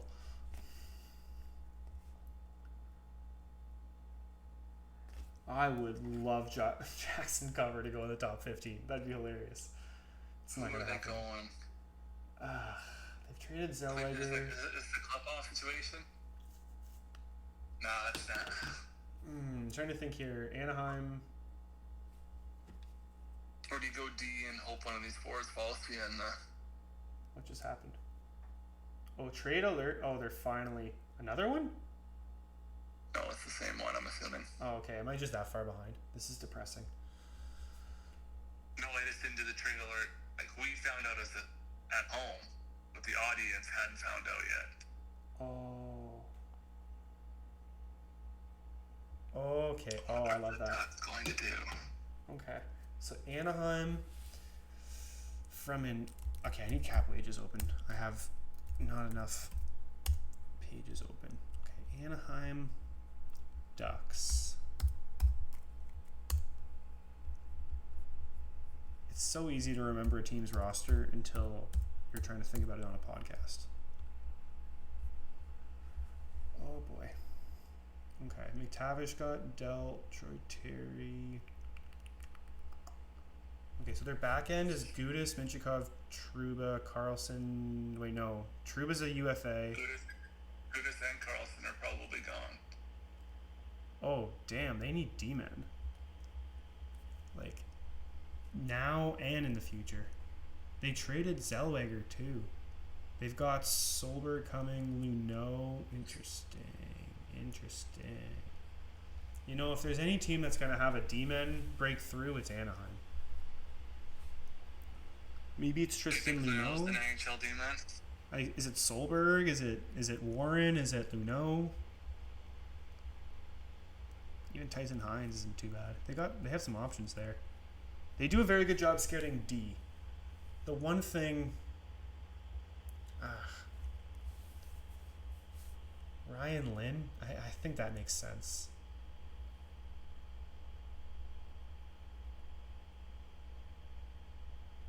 All right, what's your prediction for Anaheim here? I'm just trying to...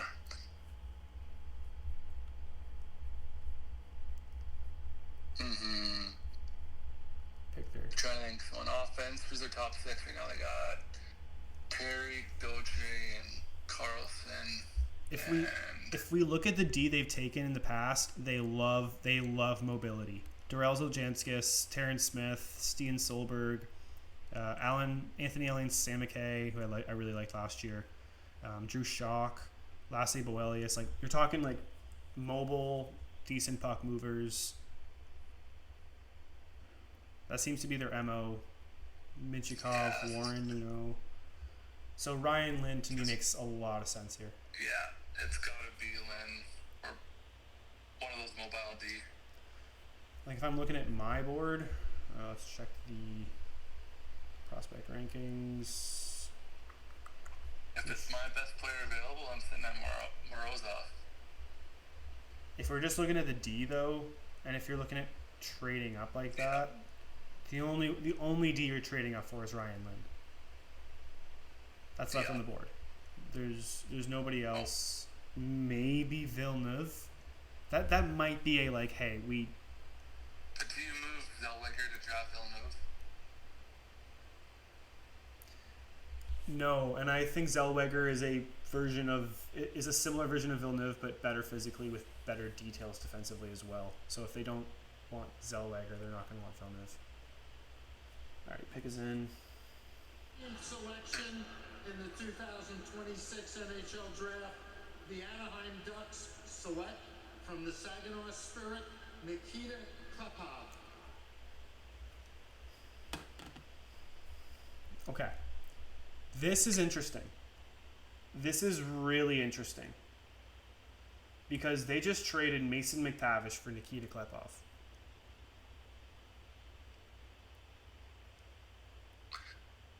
I don't hate it. I don't either. From a roster building standpoint, like, okay, McTavish was getting like 12 minutes a night down the stretch. Klepov can kind of actually play that role similar to McTavish, but do it with a heck of a lot more pace and probably give you more offense. Mm-hmm. It's kind of an indictment on Mason McTavish. This is a big indictment on Mason McTavish. Well, I don't... It's not that I don't like Klepov. I just... You probably move Klepov to the left side, right? Or is Seneca's a lefty? Or no, Seneca's a righty. Seneca's a righty, but he plays on the left side of him. No, he plays on the right side. He can play just about anywhere, though. I don't hate that because, like... I like it. I like it from the perspective that, like, you're adding team speed, and you're not sacrificing, like, toughness. You're not sacrificing on the forecheck. Like, in terms of, like, if you're going to move Mason McTavish for draft picks, at this point in the draft, like, you're not really probably going to worry about this pick busting. Like Klepov isn't. Klepov's not going to bust. Like I have. McTavish is busting already. Yeah, like I have no concern that that Klepov is a bust.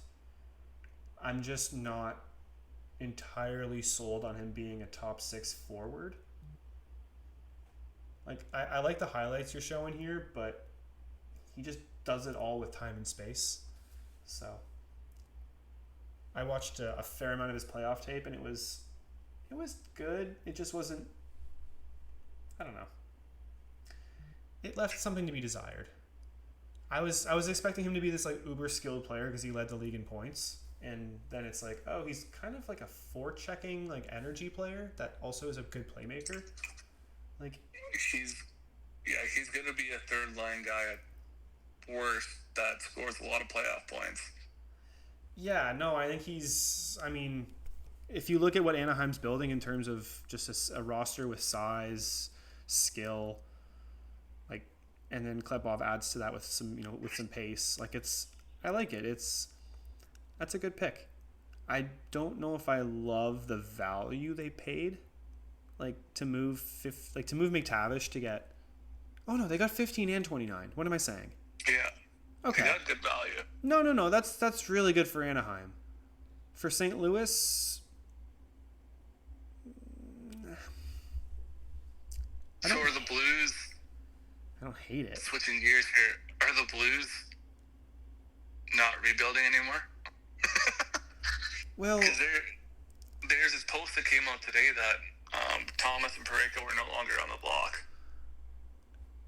Was the Kyrou deal to you more of like a culture shift, or was that a... Like, what do you think? The Kyrou deal is a no-brainer for St. Louis. From a value perspective. Like, you smash accept on that. What was... Kyrou needed to change the scenery.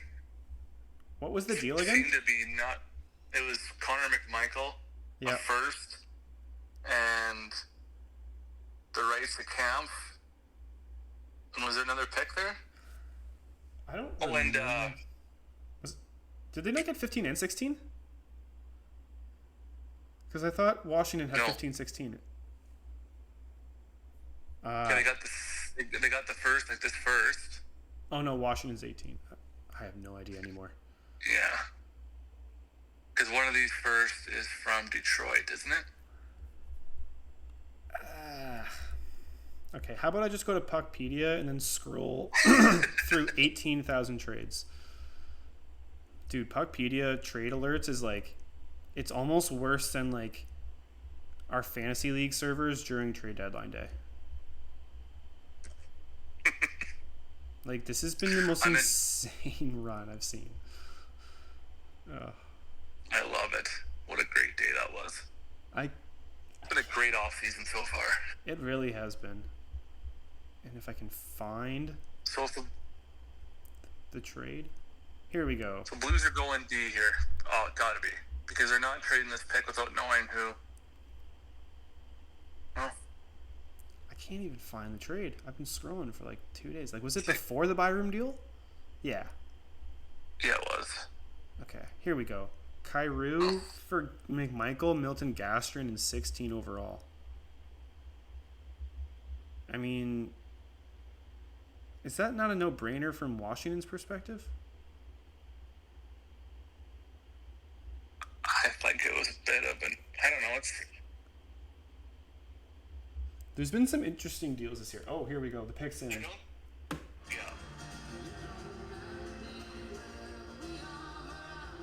I don't know who this is by the back of his head. It's a young kid. Maddox Dejanay. That doesn't surprise me. They took Carbonneau last year. They're kind of... Desjardins is kind of like Carbonneau, but with more of a motor. He's physical too. Oh, Carbonneau's physical too, though. But Desjardins is probably one of the best forward hitters in this class. Oh, for sure. Yeah. No, I like Desjardins, and you look at him, and he's a big I kid. worry about his compete at times. He kind of floats around there more than I would like, but he's young. There's a lot of time to shake that off. Yeah, I liked him more down the stretch. Like, I thought his compete really improved down the stretch of the season. Like, I just thought in the last third of the year he was kind of a different player. And you look at him and, like, he had a late growth spurt. I just remember being that age when I was, like, growing 5 inches a year, and, like, it really does kind of mess with your body a lot. So, like, I don't know. I've got a lot of time for this kid just because of the physical growth that I saw from him in the last year. So, you know, if he keeps developing, St. Louis might be able to look and say, like, hey, we got Carbonneau and Desjardins in back-to-back years, and we're getting, like, legit top 6 pieces in the teens. Like, that's... Maybe they look back and they miss on both these picks, but I think if you look at just the way the players are trending when they got them, like, it's good value. So... Yeah. I would not be upset with this pick if you were a Blues fan. No, and I think, you know, you look at the Desjardins pick, acquiring McTavish, like, they're clearly trying to get tougher again. Like, they're getting back to that rough and tough Blues kind of style. So.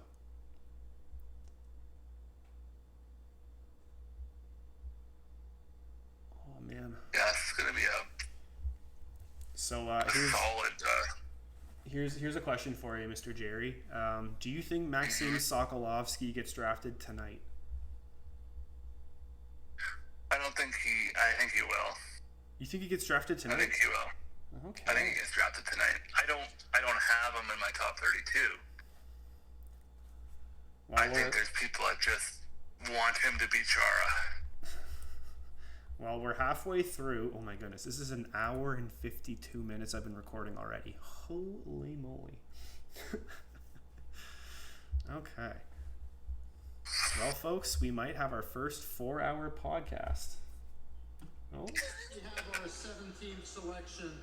It's time for us to tell you who was selected for the Jim Gregory General Manager of the Year award. Oh.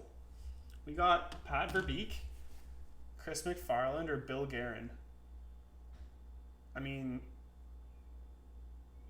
I feel like it should be Guerin, but it's probably McFarland. No, it looks like Guerin. Nice. Guerin won it. Awesome. Well deserved. Did he get it for the Quinn Hughes trade, you think? Probably. I mean, the Kaprizov deal, the Hughes trade. He's slowly been putting together a hell of a team. I mean, we'll see what the Kaprizov deal does to this team, but the cap's going up. Yeah, that's my only concern is just they're a little bit tight to the cap, and it sounds like they want to make moves to improve, but my biggest thing with Minnesota is, like, if you make a move to improve, you're hurting the part of the team that needs work is the depth. And, and they don't really have a number one center. Unless, I don't know, I wouldn't consider Joel Eriksson to be a number one center. No, he's a good number two. He's your number two, you're laughing. Yeah, exactly. The contract is beautiful, but they're paying him like a number two, and I would say he is more of a number two. So, my goodness, that Pavel Dorofeyev contract does not look real. I just see $77 million. I was like, for 7 years? Like, what? Like, holy. You know, I wonder if people in prospects to pros are going to be, like, take issue with the fact that we don't have trades allowed until July. because you've got all these players now getting traded and like signing contracts, and now people might like, you might have had a deal for Dorofeyev in line, and now it's like, actually, you know what I just realized?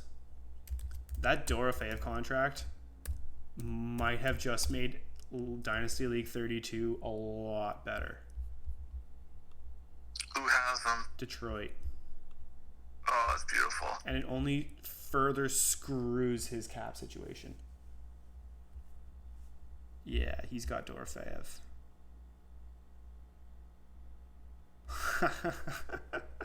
You look at his team and you're just like, how does that work? And then you're like, wait, none of the contracts are updated. Like Dorofeyev not updated, Kaprizov not updated, Nietzsche's not updated, Malinsky not updated. Oh my goodness. I can't look at his team and not get angry. Anyways, he's got Brandon Busey. Wedgwood's not updated, right? Nope, not yet. Didn't Wedgwood take a contract upgrade? I believe so. I know Brandon Busey got an upgrade, even though it's barely an upgrade, but it still counts. Either way, he's got like an extra like $30 million now on his books for next year. So Dorofeyev, does that kick in next year, or does that kick in? He was an RFA, right? No, yeah, he's going to be an RFA because they're talking offer sheet, right? Yeah, that's right. He was the most offer sheetable player like ever. So okay, yeah, that makes sense. Okay. No, this is really, really, really good news for us. Thank you, Dorofeyev, for really nickel and diming the Rangers. Also, thank you, Rangers, for having insanely high taxes in your state, because that definitely helped that Dorofeyev contract get that high. Yes, you're probably onto something there. So, oh my goodness, what a day. All right, who does LA take? D, right? They got to go D here. Well, they really need everything. Like, they're just... It's bad, I know. Ryan Lynn's got to go at some point. They're one season away from ordering off the seniors mainly. They need full time. Yeah, I mean, Drew Doughty was not great last year. You know, not to say that fantasy production really means anything in terms of like real life, but like when you just look at like Drew Doughty and Colton Parayko last year, and the fact they were on the World Junior or on the Olympic team, and then you look at some of the players that they left off, and you're like we really took a bunch of guys having like the worst years of their career, and it's like, yeah, well, they're legacy picks. Yeah. It's like, and he's figuring having the best year of his career and doesn't even. I know, it's like, can we not do that ever again? Like, I really don't ever want to hear about legacy picks. So it should. Oh, we got a trade. Oh, LA making a move. Is it LA? Wait, you can only trade if you're on the clock, right?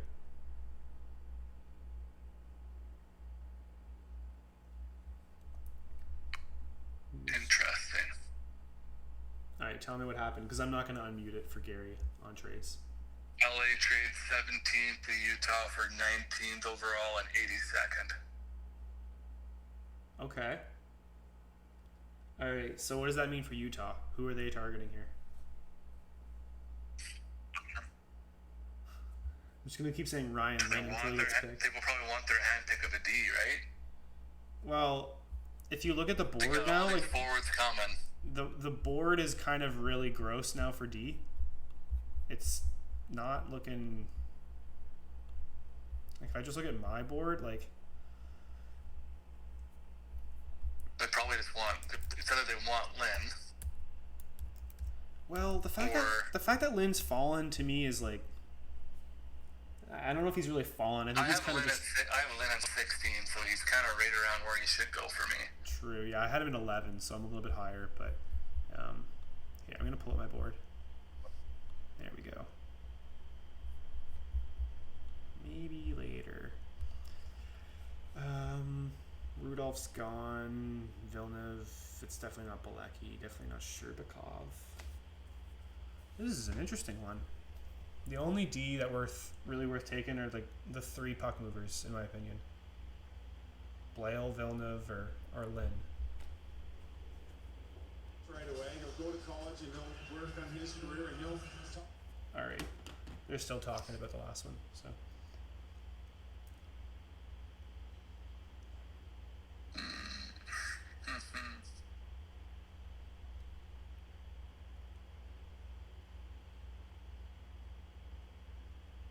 I really thought Utah was going to try and flip these first for like Larkin or someone. I think the Larkin deal to me is. They don't want picks. They want a player, and I think teams have been a little bit stingy to do a deal that big until the draft was over. Stevie Y probably wants a deal kind of like the Kyler trade, where you're getting a solid player back, a first, and prospect. Yeah. I mean, who can actually make a deal like that? Like, very few teams would be willing to move an actual roster piece. Oh, that's not true. If it's Larkin, you're willing to move a roster piece. Like, if you were doing like, if you're talking like, you move Knife for Larkin. I could see like Montreal trying with like Newhook, Hage, and a first, or multiple firsts.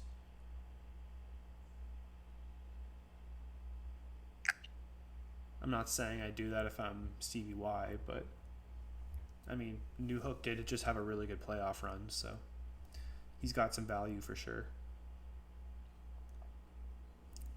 You got to think Montreal is just being really patient. I still think Montreal, if they have a chance to take Jackson Cover, I think they're gonna do it. I don't know why. I just I trust that team to like develop him into such a stud. Once again, thank the 2026. All right, so Gary's just thanking some people right now. What's your prediction for the pick? Is it Lynn? I think it's Lynn. Seen it a month ago. They were surprised. Well, I don't know. I feel like their owner, he's young and hip, and he might want something more flashy. This could be a Villanova or Blau spot. The trade up 2 spots to me is like, you know that there's a team that... Wait. Who did they jump? Who did they jump in the draft? They jumped Washington. Who's got Hudson. So they're not taking Villeneuve. Or Lynn. Well, Lynn's the right shot, right? Or is he lefty? Or Lynn's a right shot. I'm 90% sure. I think he's a righty. Yeah. So it could be Lynn.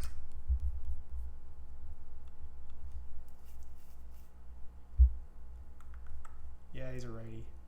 5'11", 180. Yeah.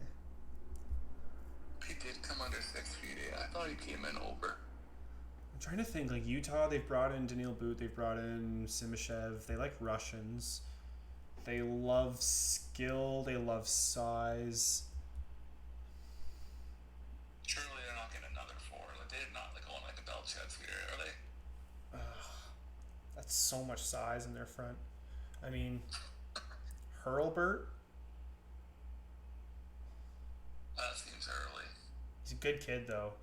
Teams love him.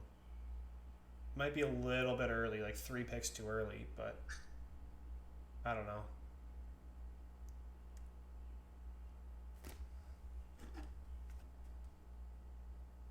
If you're jumping 2 spots, you're jumping Washington for someone. To me, that's got to be a power forward. Chris Labrizzi, and I'm the head coach of the Blackstone Valley Schools. Okay. Our team experienced an I want to hear this, but I don't want to get this kicked off YouTube later, so.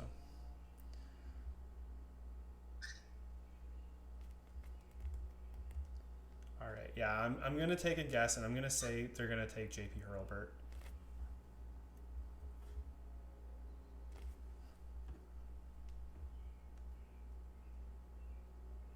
This is tough. Thank you. They still haven't picked on mine, so you got a little I time. want to express my deepest. I appreciate that, because I'm going to be like unmuting it every 5 seconds, like, are they making the pick? Are they making the pick? This is so bloody hard No, to he's time. still talking. I went on a good run there of like unmuting it at the right time. Oh my goodness.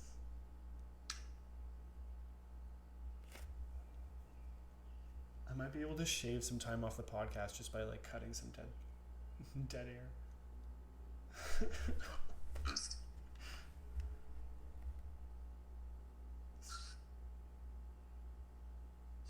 To the Utah Mammoth, the New York Rangers, the Vegas Golden Knights, the Boston Bruins, to all the teams, thank you for the love and empathy that you have shown us since February 16th.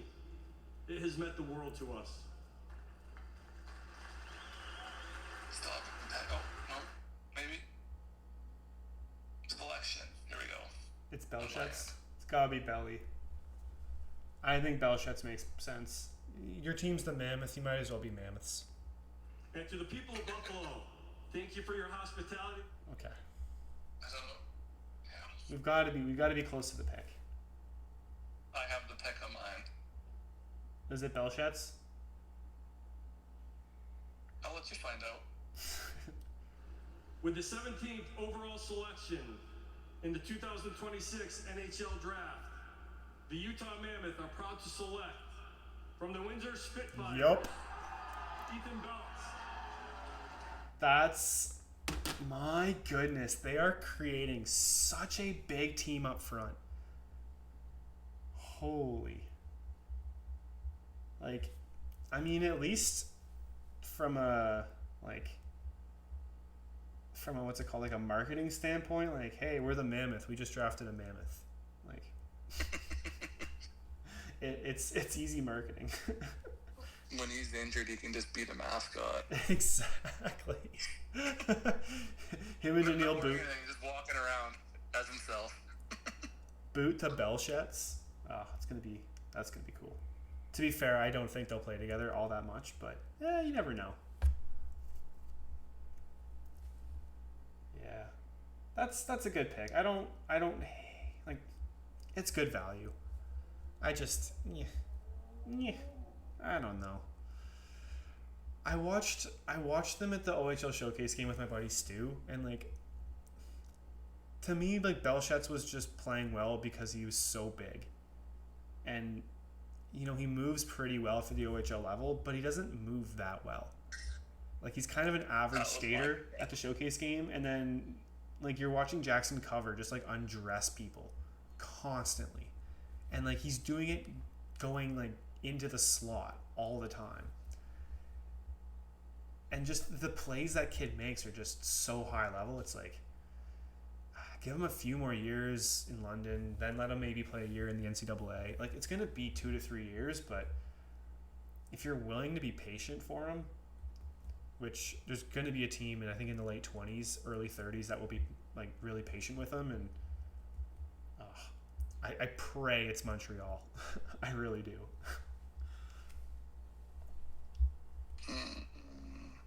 Who's the player that you would like to see Toronto come back and get? I'm up and get?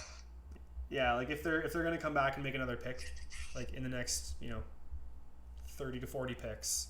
I don't know how many picks Toronto has, to be fair. So, but you don't pick till the end of the second now. Okay. So if they were to move up into early day 2 or late day 1, I don't know if they have the ammo to really do it. But who would you want to see them get? Just trying to think of who would be there. I mean, I love Lars Steiner, but I think he could be there late second. Oh, for sure. Yeah, he should be there late second. Someone like Bilecki. I think someone like Bilecki or Villeneuve or Blale. If Villeneuve falls, I mean, I wouldn't mind it. Like, if Toronto gets their undersized D-man in the second round, that's similar to Lane Hudson, we will not hear the end of it, especially if it's a French kid. I hate my fan base. The idea of Villeneuve in Toronto is nauseating. Because if Villeneuve goes to Toronto, you know he's going to be a star. Like, and I'm not even a big Villeneuve guy. It's just, if he goes to Toronto, like, you know it's going to happen. Kind of like Hudson going to Washington. It's just like... It was like, yeah, like Hudson going to Montreal, and you're like, oh yeah, okay. Like, I remember when he originally got taken by Montreal, and like, this is when I first was kind of getting into like building P2P, and I was starting to follow people on Twitter, And I just remember everyone was like, we just got a superstar, like, the end of the second. And I was like, okay, guys, like, chill out. And then, like, a month into the season, we're all like, okay, we got a superstar. Like, who was the player, was it last year or the year before that you guys grabbed that you guys were, the Habs fan base was raving about being a superstar? I mean, there's, like, Zhuravsky, Pickford. No. Forward. LJ Mooney? I want to say he's up. Yes, Mooney. Oh, he had, like, one flash play. No, I like him, but, like, in terms of forwards at the University of Minnesota that I like, I'd still take Javon Moore. Yeah, I just remember the Mooney hype. Oh, he's a good prospect. I think there's something there with him. It's just I'll never get that one game out of my mind with him, and he was injured and apparently, like, really lethargic, so I shouldn't really hold it against him his entire career, but he just looked really bad in that one showcase game I was at. So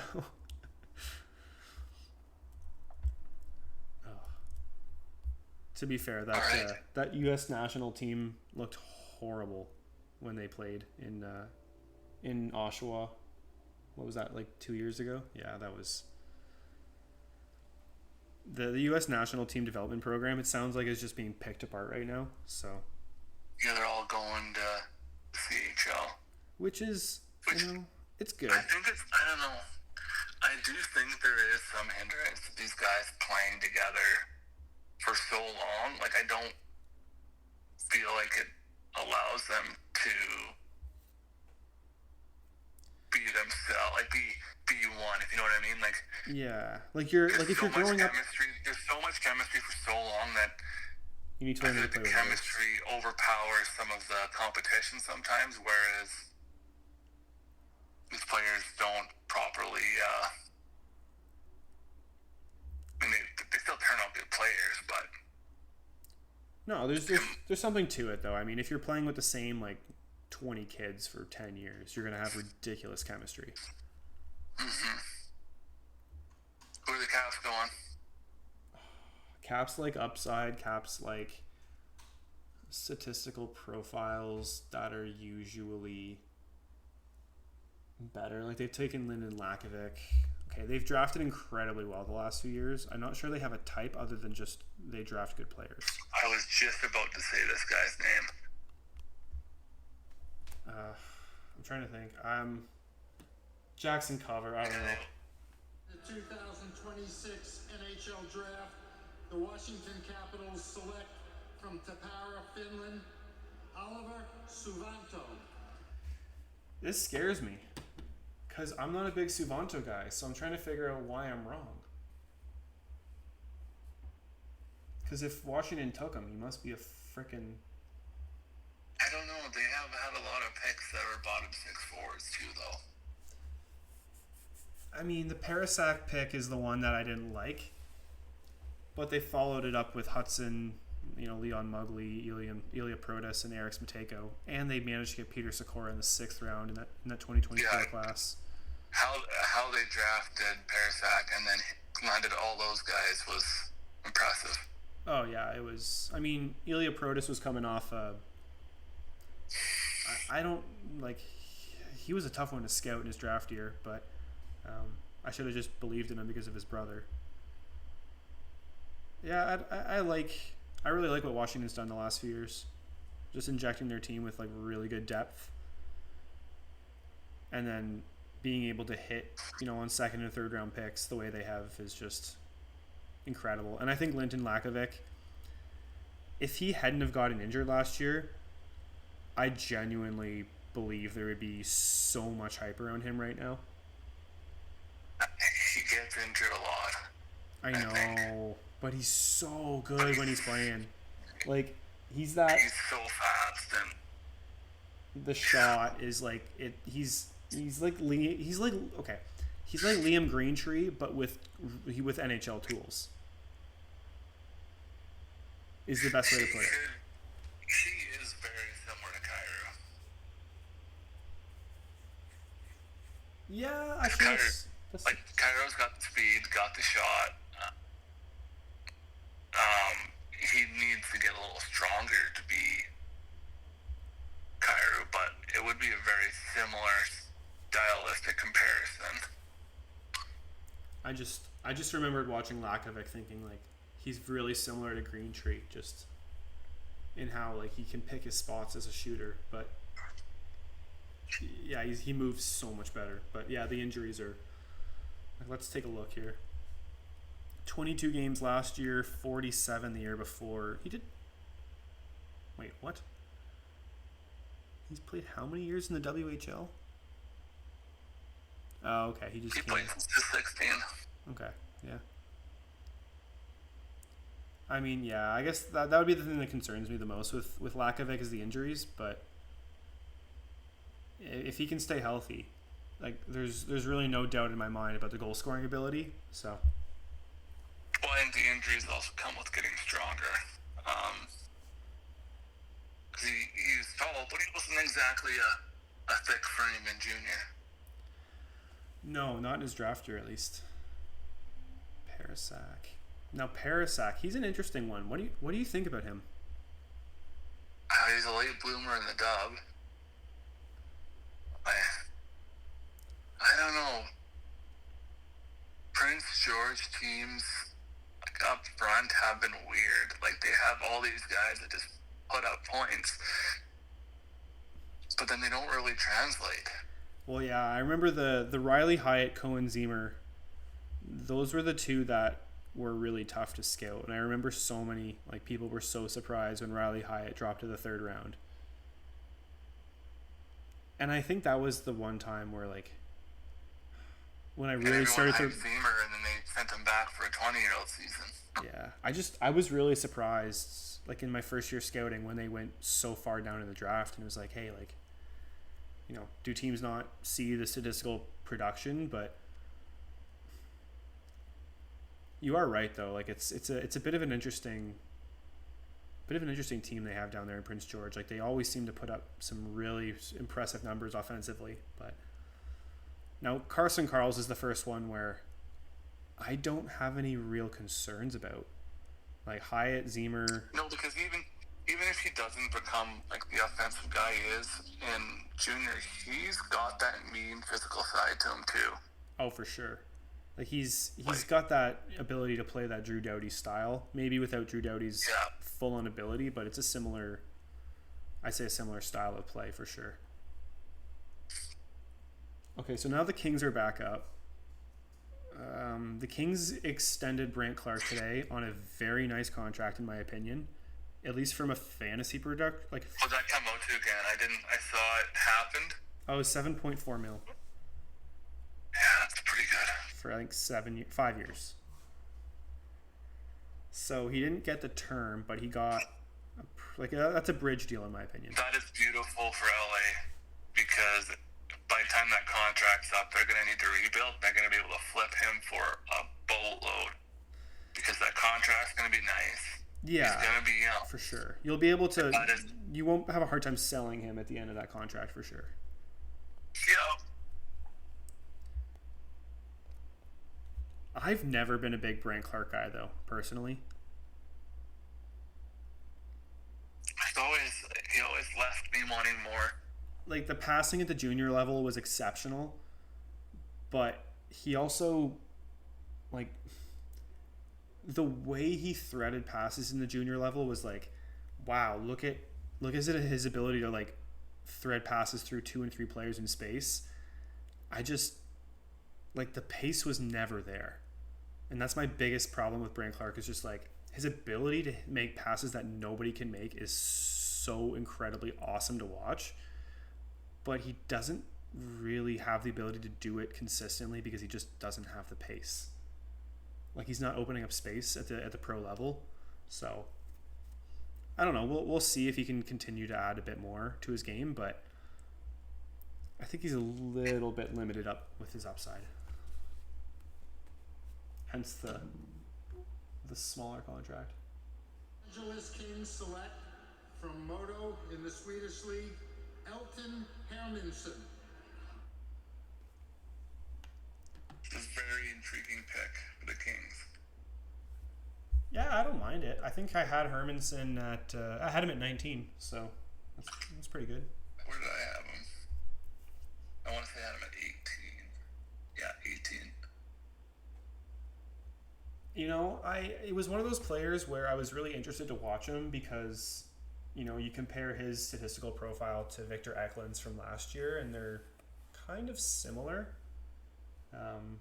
Not Eklund was a little bit higher production in Allsvenskan, but, you know, I definitely like Hermanson. I'm just... Let me find my notes here. I'm going to start going over my notes for some of the players that I have down. Okay. The only reason I have Hermanson lower on my board is the lack of physicality makes me question his ability to play in an NHL top 6. But he's probably more skilled than a few of the players I have ahead of him. I like his chances of being a top 6 forward. If he doesn't make it in that role, I'm just not sure he makes it. Yeah, that's a very good analysis on that. There was enough improvement like from early to late in the season, though, to suggest he's probably trending in the right direction. So I like it for the Kings, and it's, you know, to be able to trade down and pick up an extra pick, which, you know, in a prospect system that's overall relatively weak, that's not bad. Like, you pick up a high upside player and you get another swing at the board in the third round, which, yeah, that's solid. I don't hate it. So I know what this next pick's gonna be. All right, who's up? Lock it in. Hand it in right now. Morozov's going right now. Who's Run up? it in. But who's the pick? Buffalo's up. Buffalo's up? And you're saying Yeah. Morozov? Yeah. I'm going to counter with JP Hurlburt.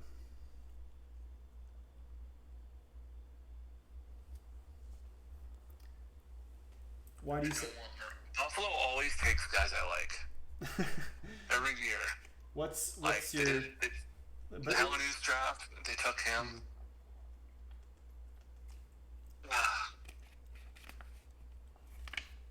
Let me find my I'm notes waiting on until Morozov. G's gonna talk. So my notes for Morozov, if he reverts to playing like he did in the USHL, then having him at 17 will look foolish. However, what he showed this past season in Miami is that he's a future NHL third liner. Is there more is more or less the question. He's going to get minutes in the NHL because his defensive game is pretty advanced. Like, he's just super reliable. He doesn't really take a lot of big chances, or at least he started to play a much more like poised game after the first month or two of the season. My overall is like, he might not be a sexy pick. He might end up being a sexy pick. There's potential for it to go either way, but you're not really going to be mad that your team picked him unless, you know, a guy like Hurlburt goes like a pick later and ends up having one of those careers that, yeah, maybe you regret it from that standpoint. But at 20, at 20, I think I'd be happy with him here. He's also one of the youngest players in the draft too. Oh yeah, he's one of the youngest guys in college hockey this year. He didn't look out of place. And his first month of the year was really impressive. If he can revert back to that production level and then add on to that, it's the way I look at a guy like Ilya Morozov is, so think of Javon Moore, for example. So he had a breakout last year at the University of Minnesota in the last third of the season where he got up to 1.2 scoring points per game. He's in his D+2 now. He's going into his D+3 next year. So it took a guy like Javon Moore 2 seasons after his draft just to get to the same level that Ilya Morozov hit in his draft year at the beginning. So you just look at it from that way and you're like, the runway is much, there's not as much, development needed for Morozov to get to that level. So I definitely like the floor for him. Oh, Buffalo. No, they're going Hurlburt. You're wrong. I'm confident. He's a good kid. He's everybody loves him. They're trying to build something special right now in Buffalo, and I think they're going to take the kid that's going to be down in Michigan next year. So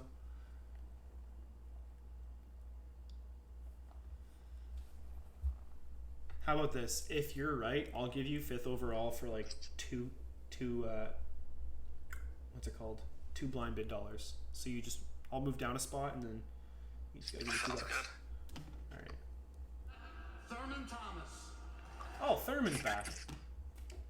Were you on the podcast when I was like, they should have had OJ come up? Did I say that on the original recording? I don't remember. Anyways. NHL Draft. The Buffalo Sabres are proud to select from Miami University. Oh, come on! Alright, I take back what I said earlier. I'm not giving you that frickin' pick. Okay.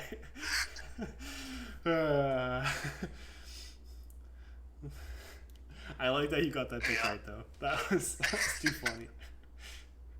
A+ pick there for Buffalo. No, it's an A. I'd give it an A+, but they didn't take Hurlburt, so. This is like a very Carolina pick. Just guy with a motor, meant for playoff hockey. Might not be sexy, but he's gonna get the job done. Oh no, he's pretty good looking. Sorry.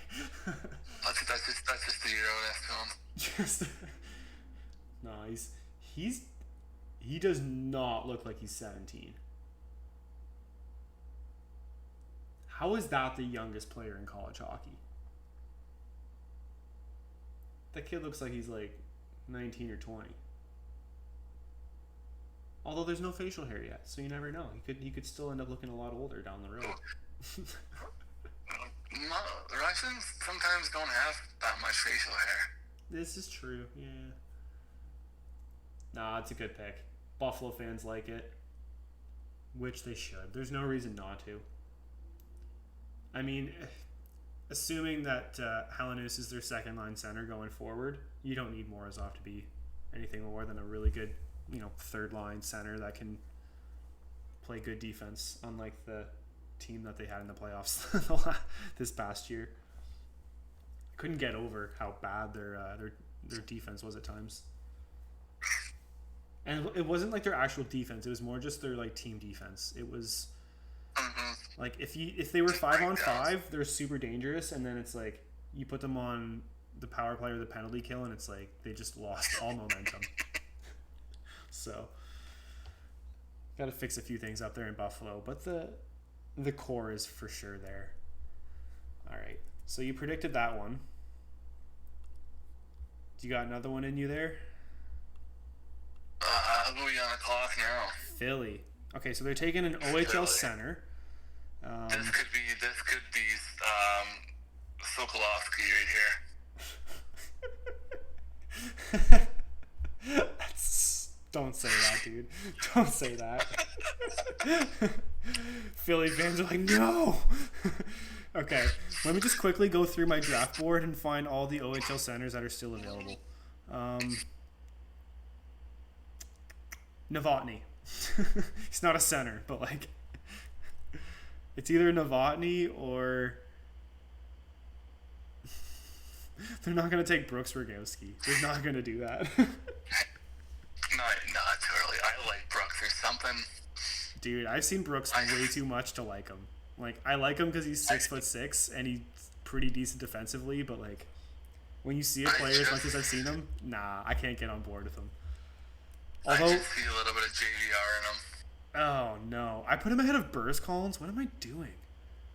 Just his ability to find the puck in tight spaces and in front of the net, like he can be that guy in the power play that just plunks himself in front of the net, but he can locate the puck in the crease pretty easily.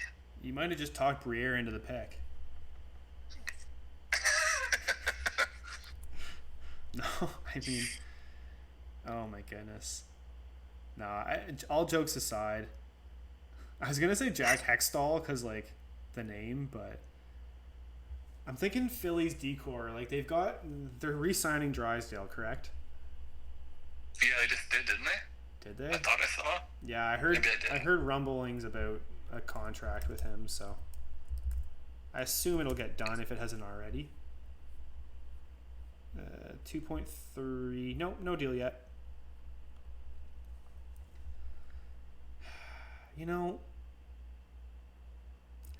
I was wondering how much the playoff tape for Novotny was gonna drop him. I didn't think it was gonna be quite this much, but yeah, he's an interesting one. I still think if you just let him be a complimentary player, you'll be really happy. Which is why, you know, if you take him in the top 20, you're probably not super thrilled. But I think he can be a really, really, really good complementary piece. So that's why I put him at 12 on my board.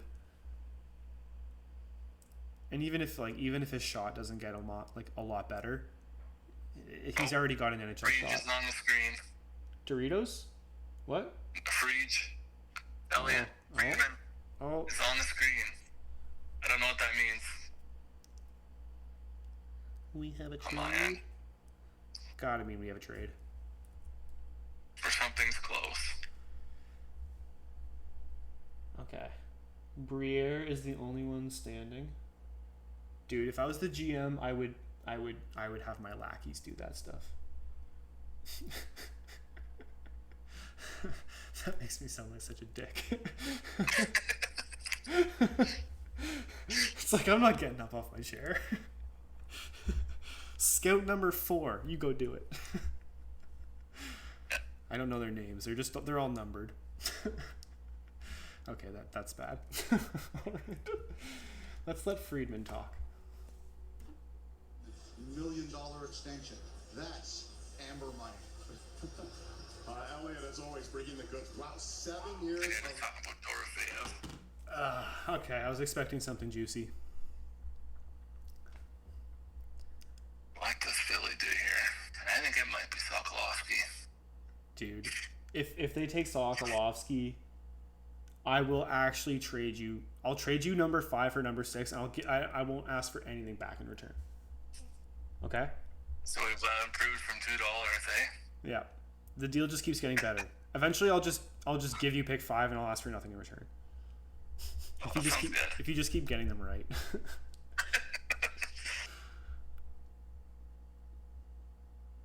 I just remembered I'm on call tonight, so if I get a call tonight, it's like, I guess I gotta end the stream. Nah, they should take Jackson Cover here. They've taken so many OHL players that don't have a lot of upside. Take one with some upside. Live a little bit, Briere.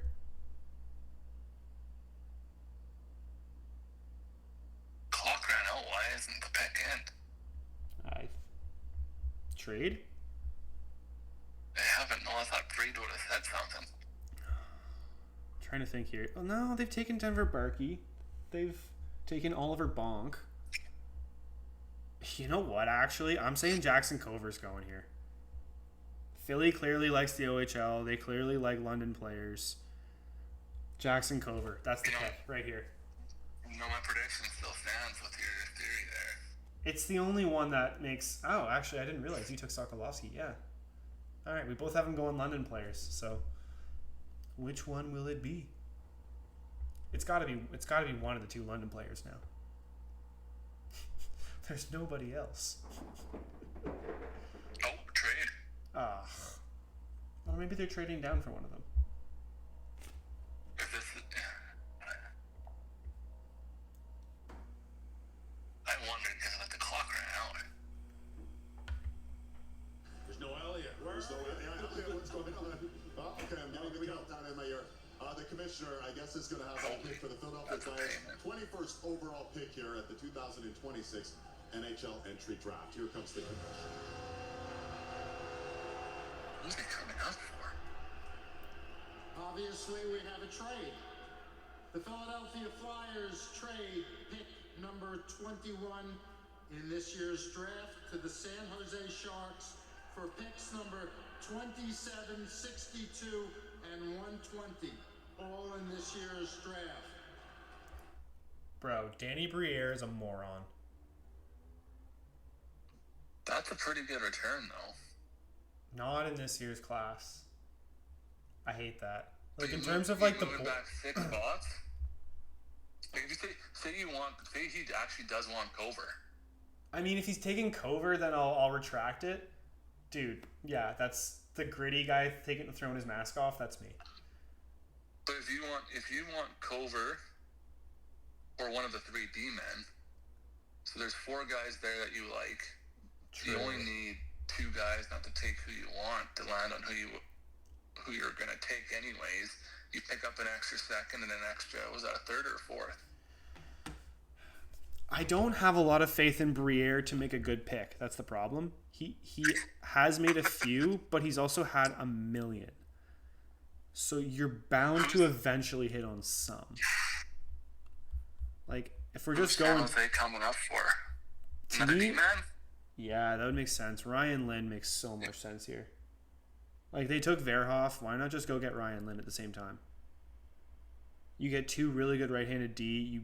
You get 2 birds stoned at once. Love the reference.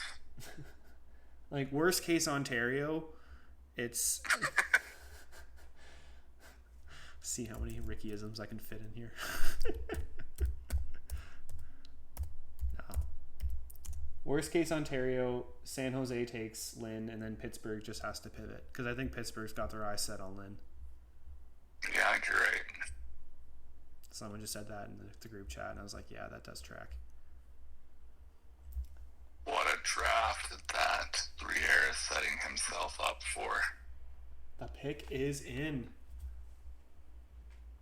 With the 21st selection in the 2026 NHL Draft, the San Jose Sharks select from Vancouver of the WHL, Ryan Lynn.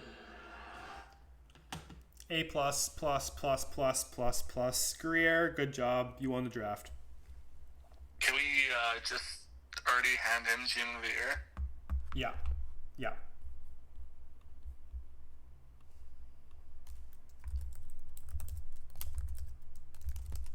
That Eklund trade looks pretty good now, eh? Yep.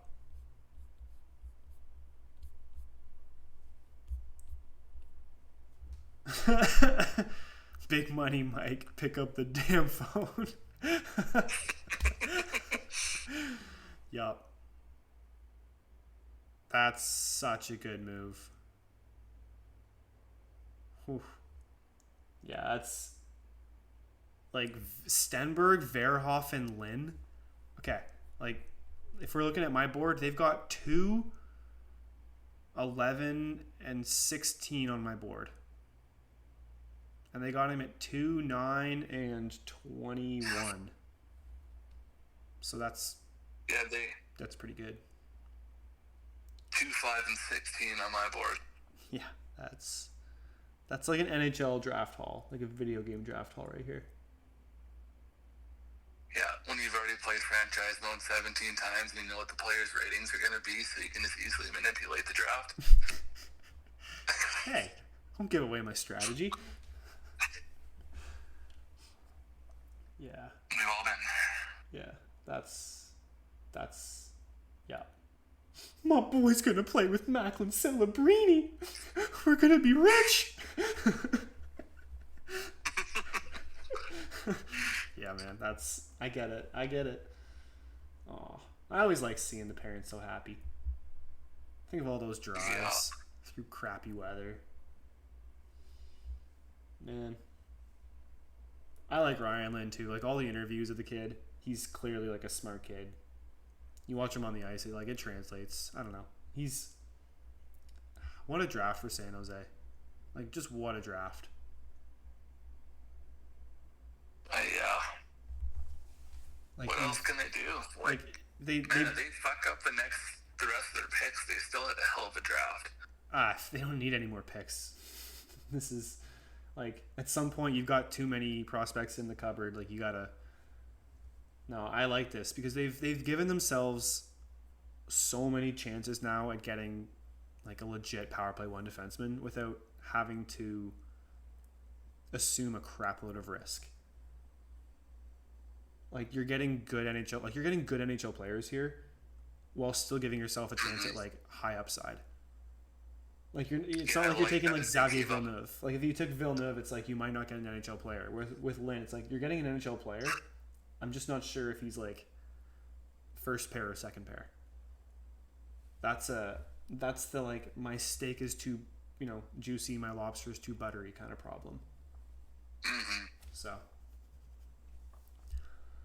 all right, Pittsburgh. What do you think Pittsburgh does? What does old Daddy Dubas do? Daddy Dubas? Looking at my board, Novotny's available, but that doesn't seem like a Dubas pick. Morozov seemed like a Dubas pick, but he's gone. Hurlburt seems like a Dubas pick. What's the second round? Do they have an early second?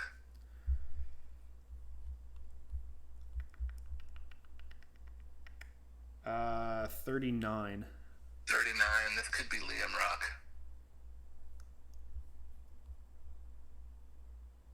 I could see Dubas trying to get the Twins.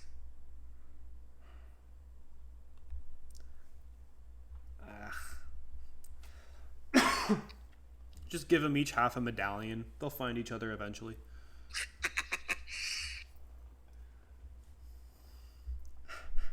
That's so cruel. Sometimes I say stuff and I'm like, where does that come from?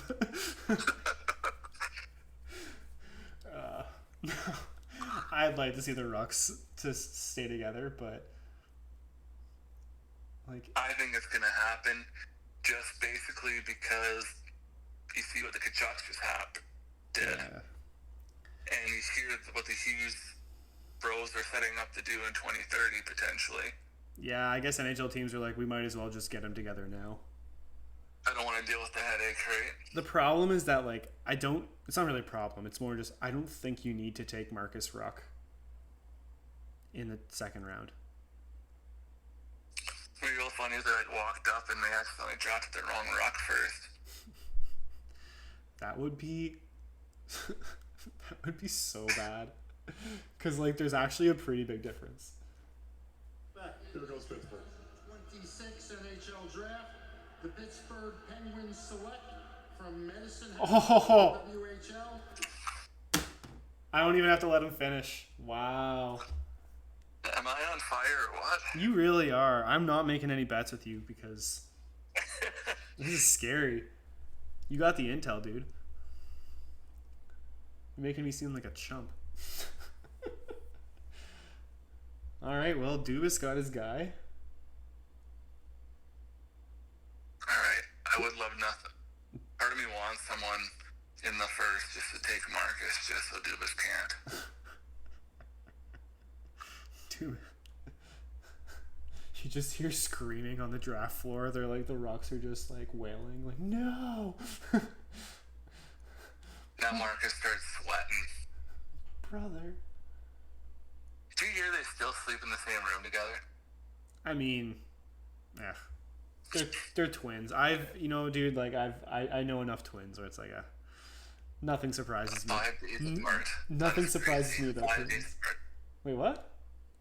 They've only spent 5 days apart their entire life. That's it? Yep. Oh, okay. I take it back. They need to be united. They won't survive without each other. They'll be on withdrawal. Like that's... It's like off of is it Hancock or Hitchcock where Will Smith there and oh god.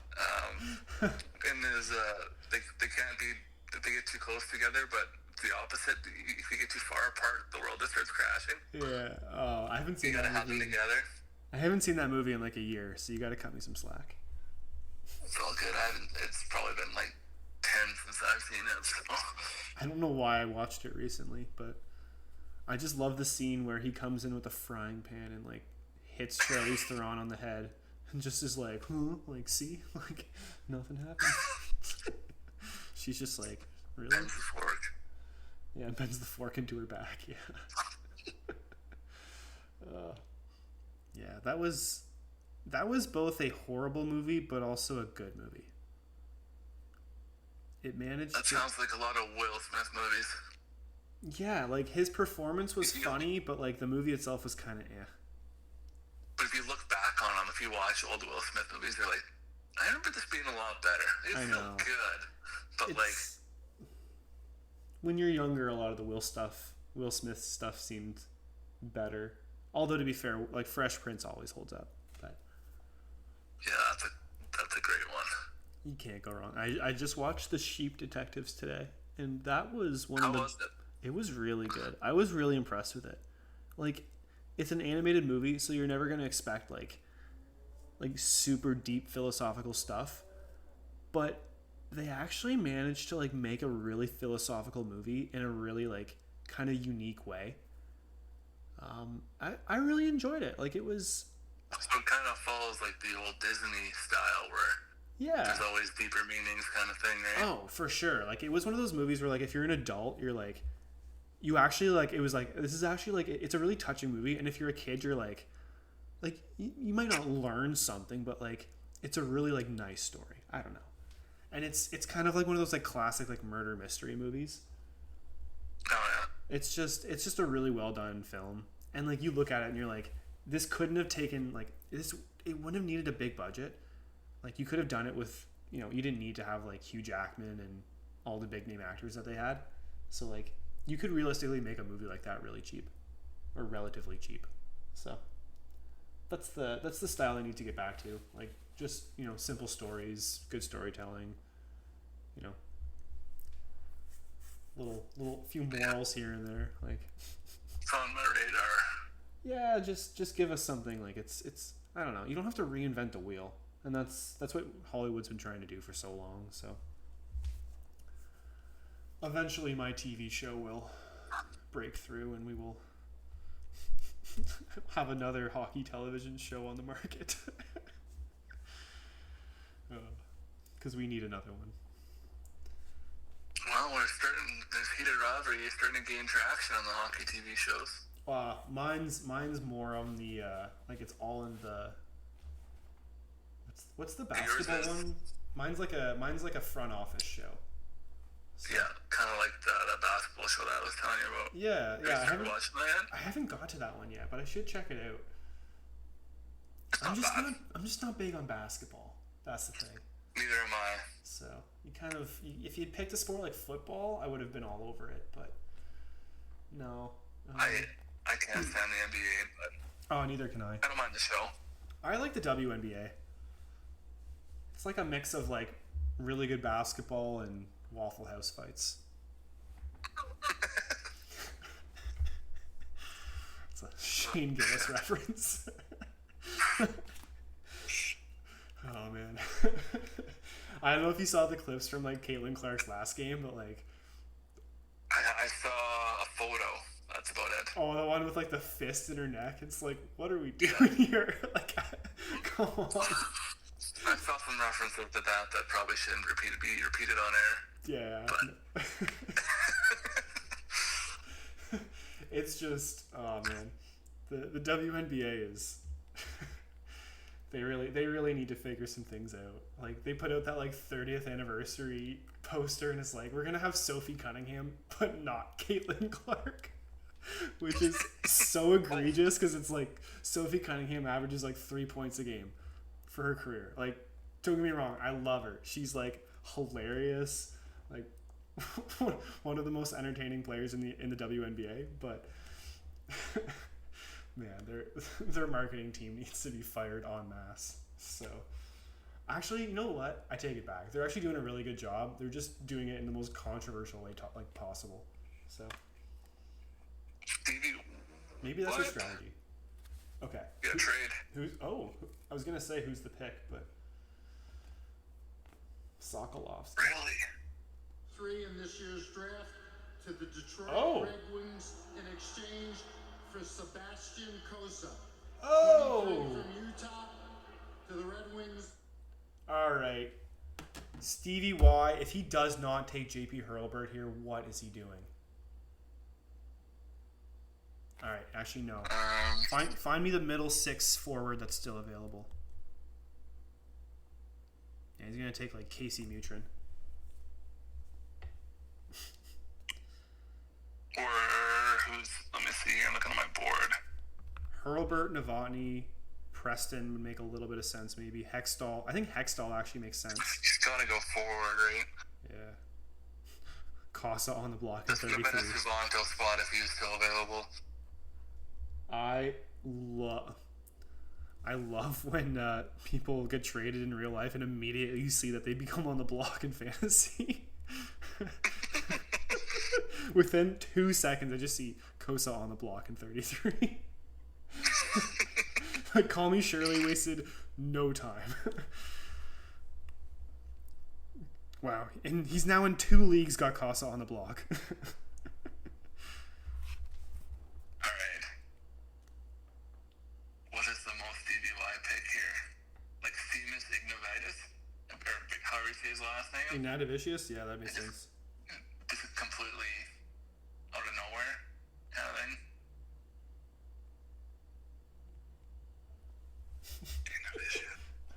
I'm just going to put that in the Discord just to rile them up. Kramer's gonna lose his shit. Kramer boys. B Krames. If you're not a part of the Prospects to Pros community and you're still listening 3 hours into this Forsaken podcast, you should really join. It's a fun community. The fact that, like, we have nonstop posts coming in every, like, 20 seconds. I'm just proud to have, like, started this whole thing. Honestly, it's. My wife gets so annoyed with it. I bet, dude. How the hell do you have so many notifications? I'm honestly kind of. Don't worry about it. I'm thankful. I'm thankful that I've been single for like 99% of the time I've run this, because I can't imagine having to run 13 leagues with someone. That's a conversation for another time. We don't need to get onto that in the podcast. All right, yeah, Detroit, if they're losing DeBrincat maybe this offseason. Yeah, they gotta go. They're going forward.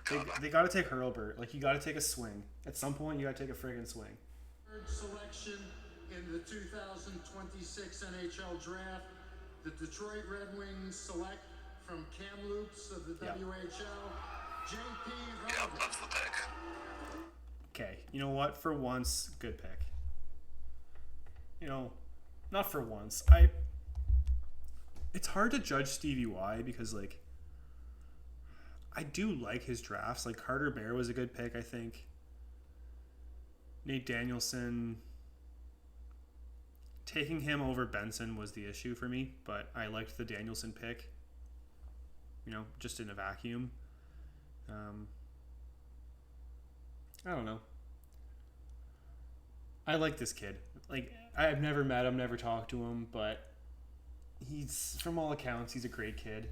He's like the kind of guy that, you know, brings a locker room together, helps the, you know, like he establishes a culture. And that's really good because, you know, they're going to need someone to reestablish the culture in Detroit when Larkin goes and, you know, maybe Yzerman goes. And it's, I don't know, you might have some rough times ahead in Detroit, which sounds crazy because it's been rough times for so long there, but to be fair, they had good times for quite a while. Yeah, my entire childhood was good times for them, so I don't have a lot of, like, not sympathy, I just, you know, no, that's a great pick for Detroit. At this point in the draft to get Hurlburt at 23, actually, you know, folks, like, if you don't read the EP draft guides, like, if you don't have access to it or if you need it, let me know, but let me just quickly pull this up. Because, like, the industry chatter part of EP, like, I got a good brain for this stuff, so I remember stuff like this. But, okay, page 112. Industry chatter. At worst, JP's going, like, 23. At the end of the day, I think he goes where Coots and Rezhny went. So, yeah. Yeah, I had him too low. Looking at my list, I don't know why I had him this low, but I had him at 27. I had him at 22, so I feel pretty good about it. For me, it's like, if I wanted to do a board of, like, where I thought players were going to go in the draft, I could do that, and I could probably do pretty well at it. That's not really what the draft is, though, so it's never going to be how my board is built. You know, I find after 3 hours of podcasting, my voice really starts to get hoarse. I don't know about you, but... Well, you're talking for a bit without me, so... maybe 20 minutes. You've been on that long? I got lucky with, like, Blake came on for a few seconds, or for like 2 minutes, and then my buddy Riley came on after the Sharks pick, and then unfortunately he's in Ireland, and he's had a bit of a rough go, so... Oh, that's no good. Had a wee bit of a car accident today there, so... Oh, shit. That's tough. Everybody is okay, though, so that is the good news. All right, who's up next on the board? Vancouver. All right. Hey, Blenny. How do you like? Okay, when you how do I say this? You know how there's like people that talk a lot in the server? Mm-hmm. I feel like there's like certain people that I picture their personalities based off of their like profile pictures. You know what I mean? Like, yeah. It's a weird thing to say, but I don't know. Like call me Shirley. Like if I ever met him in real life, I'd expect him to look like a Simpson. Or I don't know. It's just weird things like that, but you know. No, I get what you're saying. There's a few guys that I have a picture. You get to know them. You talk to people for 3-4 years every day or almost every day, and like I don't know. You start to picture them in your head, and it's like you see pictures of them in real life, and you're like, no, that's not what you look like. Like that's not at all what I was picturing. So, where do you think Vancouver goes here? I'm back. Sorry, say that again? I lost you for a second. Oh, that's no good. No, I'm here. I'm not going anywhere. What's Vancouver doing here? That's what I just asked you. I'm losing my voice so badly here. You're going to carry the show the rest of the way, okay? I can try. My wife's going to be home in half an hour. I might relocate to the basement when she gets here, but... No. Just tell her you're a big shot now. Tell her how it is. Make her relocate to the basement. My house. It's my house. You go down to the basement. Yeah, maybe word it a little bit nicer. It's Friday. I maybe say that on Sunday. I'm going to hit the road on Monday, but I'm home all weekend. I can't put up with that. Okay, so I'm looking at the Vancouver drafts the past few years, and I realized that I can't really look at their past drafts to figure out their current pick because it's a new regime. Johnson's been there. He was there last year. Like, he's been in the organization, so it's not completely... All right. I have no idea. Let's meet a very special young man from Vancouver. Perfect. We got some time here. All right. While we meet a special man from Vancouver... Oh, I feel bad for saying it like that now. I gotta not... Damn. Okay, I'm just gonna... That's a tough one. Yeah, that's... Alright, I'm just gonna shut my mouth for a minute here. Kinda wanna see this now. What are we doing here? Aw. Are they swinging for the fences? Could this be a Mathis Preston spot? This could be a Mathis Preston spot. Like, if they're... I don't... Like, if I look at their past few drafts, like, they like physically gifted players. Like, Willander, Durbin... Navani's gotta go here. Yeah... I wouldn't... I'm thinking Malhotra. Like, Navani might be what Malhotra was in the NHL. Just a dependable, speedy, bottom six guy. But Navani's got I think Navani has upside to be better than that. He's got scoring upside, though. That's the difference. Okay, here we go. Please make the pick for your Vancouver Canucks. Hi everyone, my name is Spencer Moore, And as a proud Canucks fan, this is a dream come true. Thank you to the Vancouver Canucks and the Canucks for Kids Fund for this incredible opportunity. With the 24th overall pick in the 2026 NHL Draft, the Vancouver Canucks are proud to select from the Peterborough Pete My goodness, dude. Adam Novotny. Great job by that young man there. Dude, that was... I don't think I'll ever touch this draft. I have just... Yeah, this is... Can't miss. I gotta mention this in the podcast here, in the podcast room.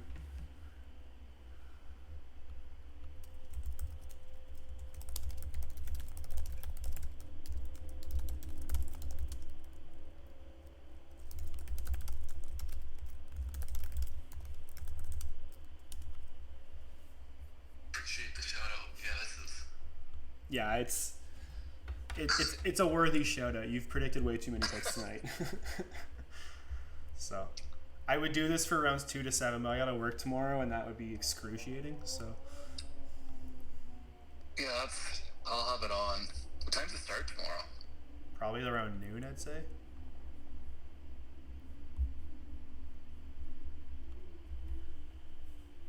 Yeah, I like this pick for Vancouver. I also love this pick from a fantasy perspective, just because like he's gonna get opportunities here to develop into a top 6 forward, and if he doesn't make it, it will not be because he didn't get the opportunity.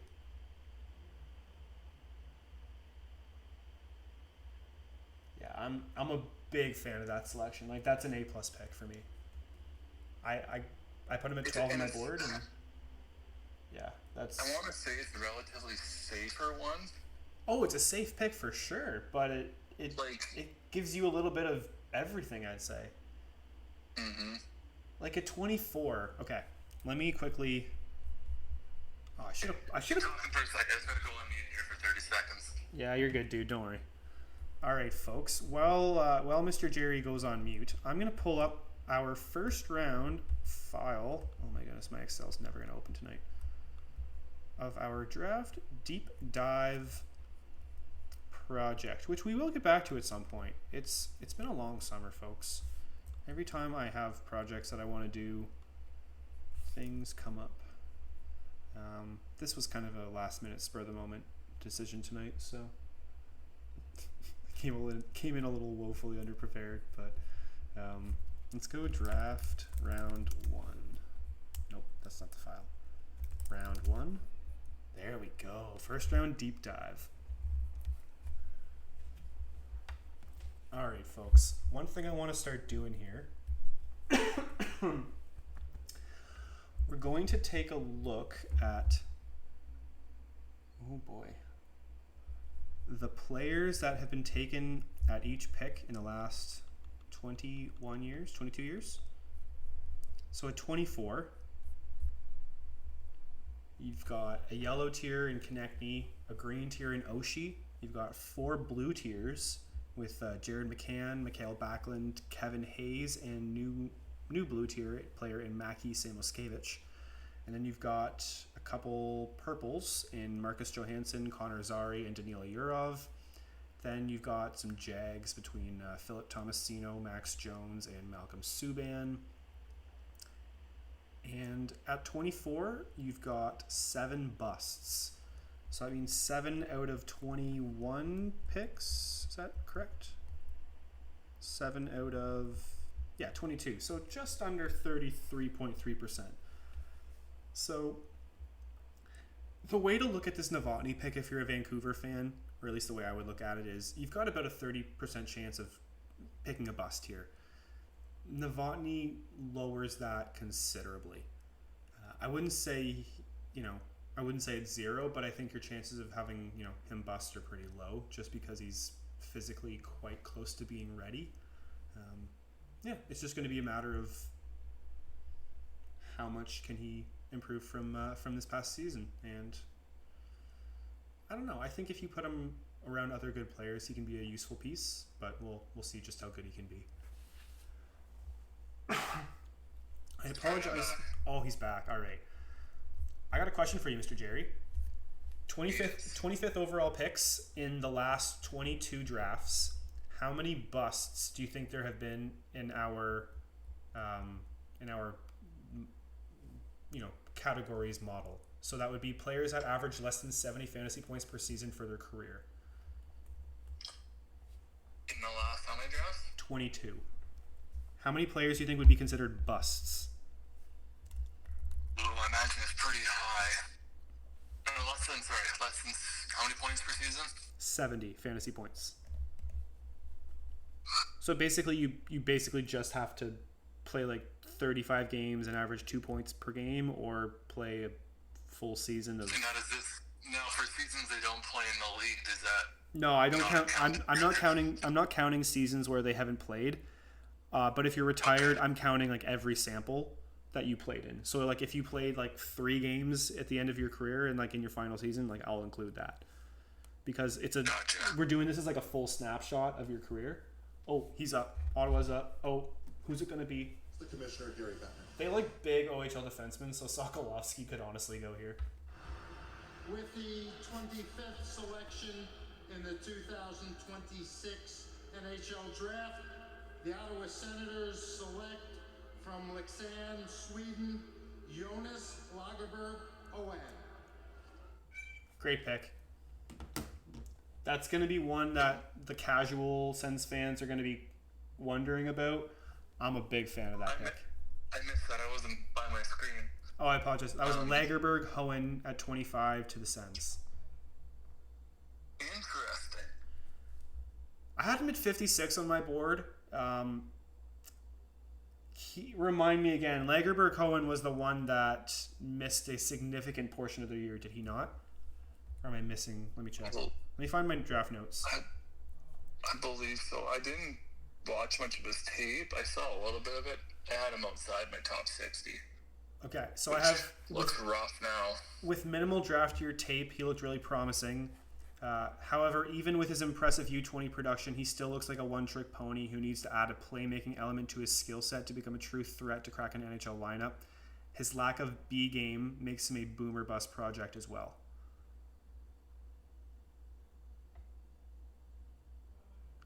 The nice thing about the Ottawa prospect system is that I kind of like the pieces they've brought in the mid-rounds the last few years.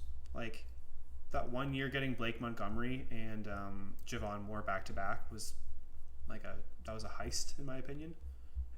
So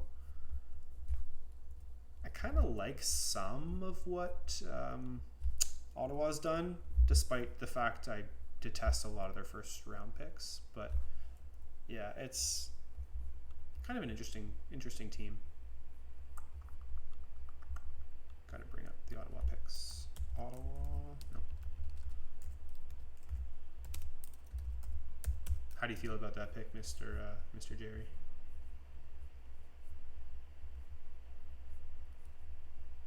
Oh, I lost him again. Oh, darn. Oh, I'm back. Sorry. He's I back. muted myself because of The wife? my cat's going crazy here. No, I my was like, cat is. I relocated to the basement for when the wife gets home, and my cat did not like that I left her alone upstairs. yeah, my dog has been conspicuously quiet all night. I think he's frustrated with me, but that's the way she goes. But I was saying to you as I was on mute. Apparently, is this where Sokolowski goes? That. Very mean, hated D-man. Just. That's. If it wasn't Florida, it's Vegas, right? Like. Oh, I was thinking Ottawa because I was like, well, they took Gabriel Eliasson way too early, so. But I think Vegas might need a forward, but they're gonna trade this prospect anyways. Does Vegas actually make the pick here? Well, that's what I'm wondering. Okay, so Vegas, in terms of first round picks they've made, Is Connolly the last one? yeah, and this is either a trade or they're taking such a high like why would you? It's traded. Gotta be the clock ran out and the pick wasn't in. Vegas doesn't make picks unless they believe they can get either future value in a player like Trevor Connolly, or that's someone that they can use as a trade chip. So to me, that's like, in terms of players left on the board that are trade chips down the road, Villeneuve. That's about it. Like, in terms of players that are obvious trade chips down the road. He could also be a nothing in a year or two, so. Like, if Villeneuve has a bad year, if he has a bad year next year at BU, his stock could turn into, like, he could turn into Kiviharu really quick. Yeah, that's a very good comparison. I'm not making a prediction on this pick until we get an idea of who's picking, because I think it's treated by the fact that when the clock hit 0, they didn't say the pick was in. Oh. Yeah, trade. All right. Vegas and LA Rams. Who's moving in? Trade. The Vegas Golden Knights trade pick number 26 in this year's draft to the Montreal Canadiens in exchange for pick number 28 in this year's draft and Montreal's own third-round pick in the 2027 draft. 26 for 28, Vegas to Montreal. Okay, as a Montreal fan, I'm trying to think here. Crap. Oh. Who would this be? It's got to be a forward. They love upside. So to me, like Valentini. Oh, good Lord. Who would this be? It's got to be someone that I have a little bit. Everyone in my top 16 is Blale. Tommy Blale doesn't make sense. They can't have two undersized D-men. No, it's Hextall, Preston, Marcus Nordmark. Okay, Montreal doesn't give a crap about personalities. They're going to take Nordmark. But who are they? Who's at 27? Who's picking 27? Billy. Culver?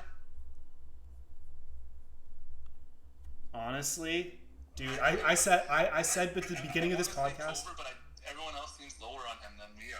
So I said at the beginning of the podcast, I hope Montreal gets Jackson Culver because he fits the type of player they like in terms of like high skill, loves the game, inside driven. And I just see them seeing the London connection that we talked about earlier in Philly is. Yeah, and I mean, they're moving up for the other. What does Montreal potentially need in 2 years though?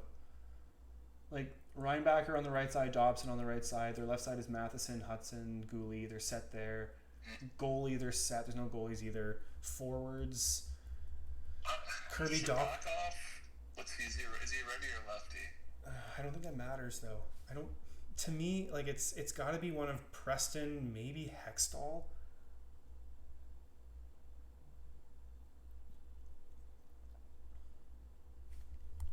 Gotta go and look at my second round of my board. See maybe. Seamus Ignatavicius could make some sense here. Yegor Shilov. Shilov just seems he's not very big though, right? Or is he? I would hate Shilov as the pick, but I could see it. I don't think Philly was going Shilov. No, I don't either. Surrounding this Montreal team in that. Okay. Oh, Jackson Culver. That's my guess. Yeah, that's mine too.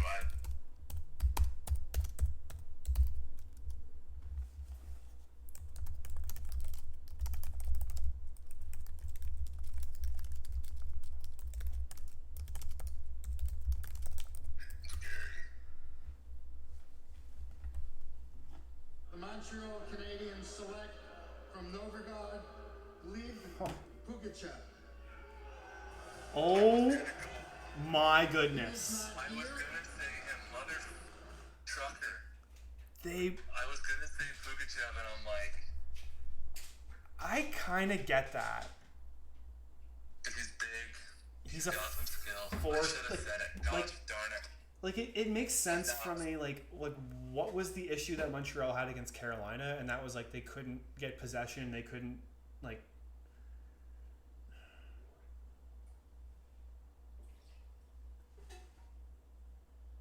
Man, Montreal is building their little, like, Russian army.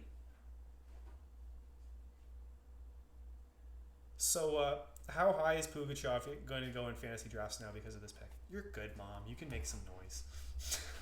We're on almost 3.25 hours here. So I'm assuming people on the podcast won't mind a little bit of noise. I really did not see that Pugachev pick coming. I should have said it. Oh well. You're on such a good run. You might as well just say anytime it comes to your head. You just gotta blurt it out because you're probably gonna be right. The only reason I didn't say it was because I just didn't think that'd be a guy that Philly would want. I know, and that's because yeah. Like, why do you move up if you're Montreal unless you believe someone else wanted to move up? That to me would be the only. That's what stopped me. I was like, I think Philly's going.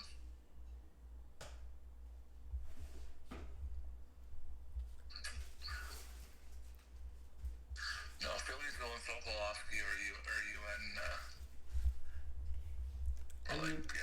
national development player. Hextall, Cover, or Sokolowski would be my 3 guesses here. I'm not as good as you, so I have to guess 3 players. I can't just guess one. I gotta spray and pray. Who does Philly have in the pipeline for D? Oliver Bonk. Have a good night, Mother. She doesn't even say anything on the podcast. I'm gonna get her on sometime. Mama Windmill. All right. Yeah, I think Hextall. I mean, not because Hextall played there, just from a value standpoint, I like it. Man, I'm really surprised that Villeneuve and Blale have. Like, I'm not that surprised because they're undersized D-men, but you just think the lines on Villeneuve was 31.5. The over-under. Really? It's just surprising because it's like, at what point do NHL teams like not want to try to replicate what Montreal and Washington are now going to have? Well, they wouldn't do it when, I keep forgetting that I'm recording into a mic and not into my phone, which I'm used to recording into.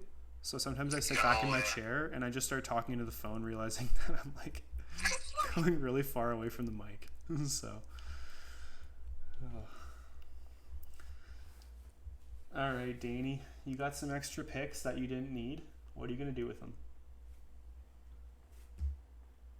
The 27th selection in the 2026 NHL Draft, the Philadelphia Flyers select from London in the Oh my goodness. Maxim Oh my goodness.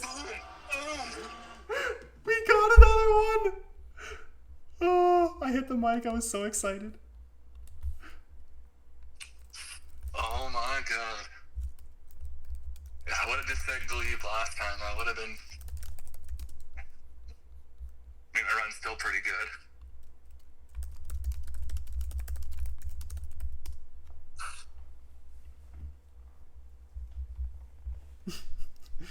What a generational run we're on here. Sokolovsky. Okay, if Karmanov gets picked, I will actually attempt to eat my kettle. I stand by that.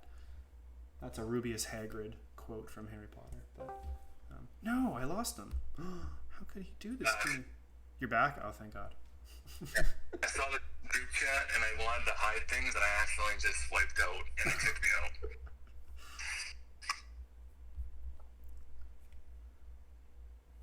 Okay. Oh, you there still? Yeah, okay.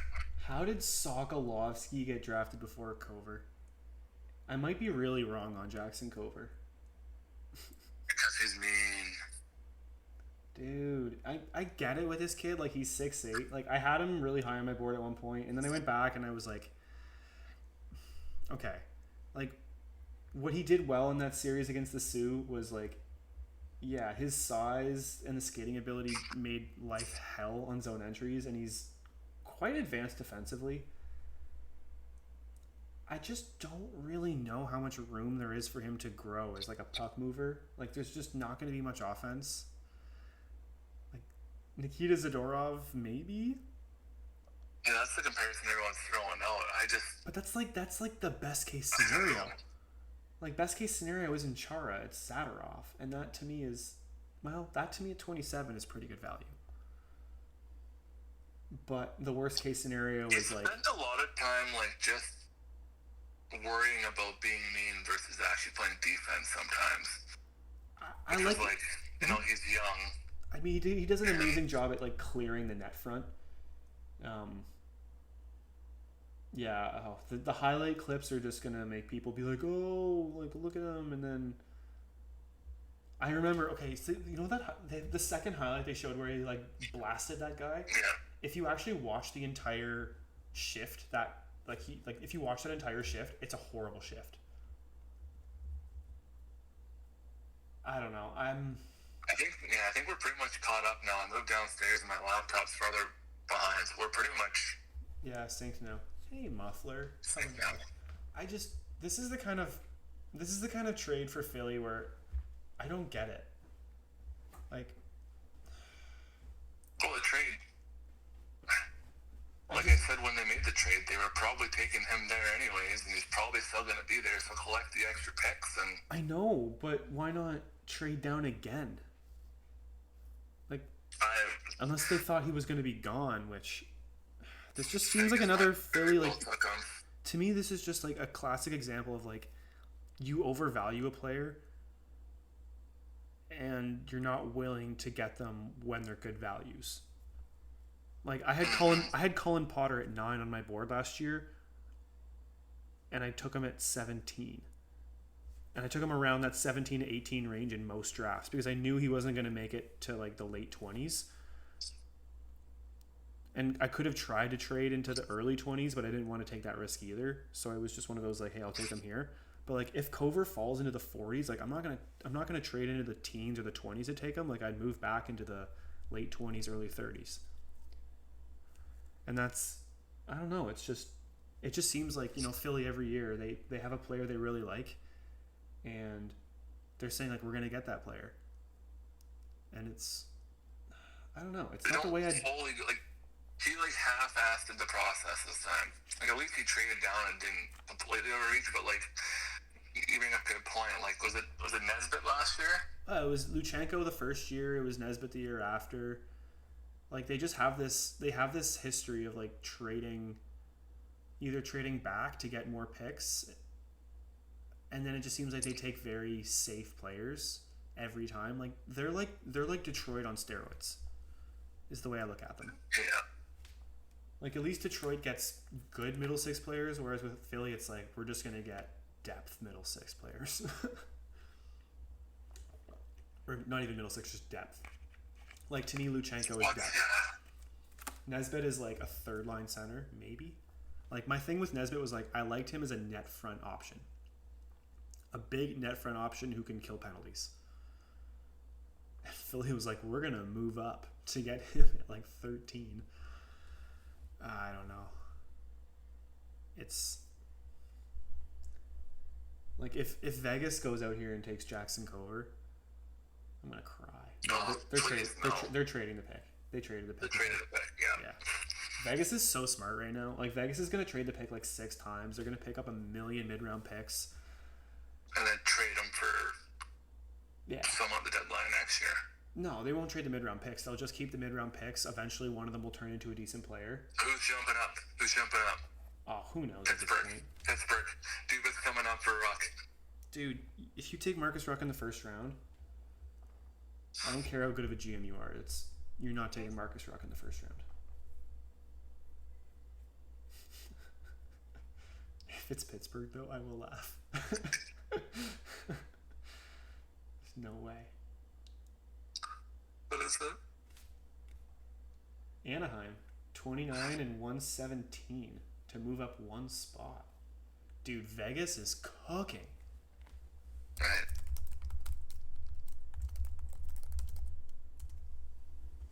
Dubas is coming next. There's no Brandon players here for Vegas to pick, so they just keep trading. All right, if you're Anaheim, they've got such a good cupboard of like good forwards. Do they swing the fence on Villeneuve here? Or Boyle? This to me makes sense. Like one of the, yeah, it's got to be one of them. There's no way they get out of the first round. Or at least there's no way both of them get out of the first round. Not in this week of a draft.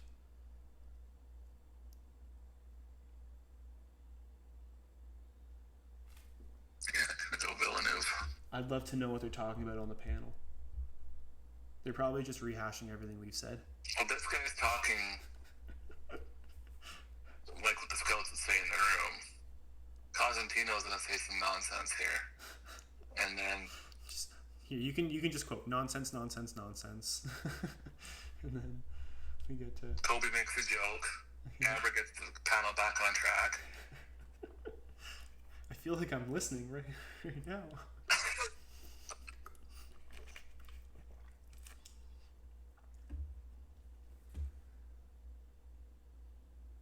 The pick is in, folks.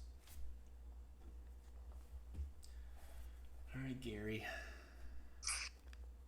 Anaheim Ducks select from Djurgården in Sweden, Marcus Nordmark.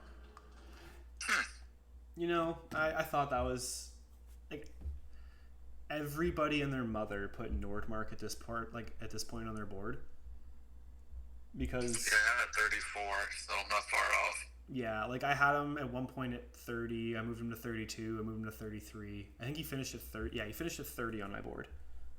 Because it's one of those things where it's like someone in that late part of the first is like, the way I look at the late first round picks,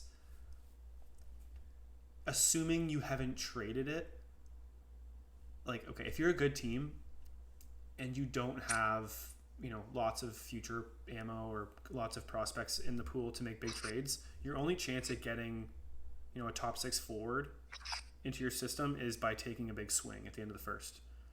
Realistically, like, you're not going to be able to take big swings in the second and third. There's just not players worthy of, quote unquote, being like a big swing. So if you're going to do it, you kind of have to do it in the late first or really early second. And that's why it's like when you're building your board, it's just like, my board is always like 30 to like 37 is players that are either, just really, really high upside or just like super high floor. It's got to be one or the other. And usually I trend towards the really high upside, and then like 40 down is kind of like the high floor. Like if you look at my board this year, like Liam Ruck, Sivertson, I actually went more safe from 33 to 36, and then like Plant, Steiner, Valentini, Zielinski. That was me hedging my bets on like the smaller ones. My 33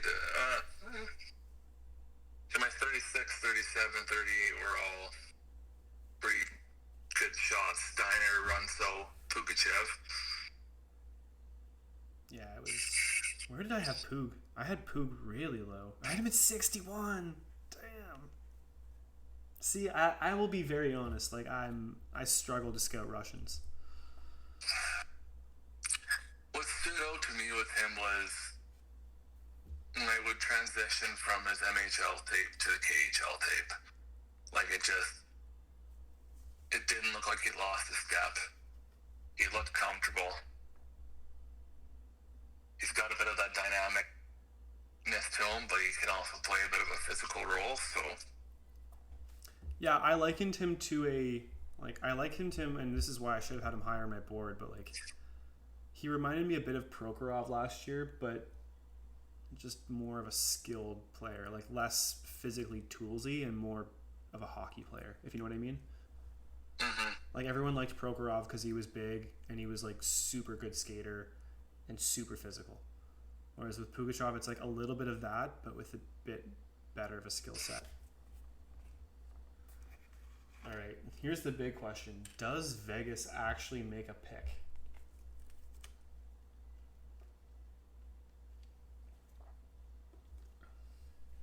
My gut tells me no. Call Dubas and you're good. I would give up on Dubas the is Ruck. going to play one of these times. Oh, the pick is they in. picked. Oh my They're going goodness. to pick. It's gonna be Cover. Selection No, Hextall. In the 2026 NHL Draft, To be the Vegas Golden Knights select from Hextall. Tappara, Finland, Juho Piiparainen. Oh. Yeah. I was wondering if he's going to go in the first. He's kind of like the Finnish Lynn. Nothing special, does everything right. Yeah, I like Ryan Lynn. I find that to be a bit of a slight on Lynn. So I'm gonna call him. He's like the Finnish Malt Gustafsson if Malt wasn't as good. City has bigger insult to Gustafsson. here's my okay. He's a defender I wanted to like more, but I just don't see immense upside. He's got an NHL body already, but he lacks NHL mobility despite having the smarts to play sound positional hockey.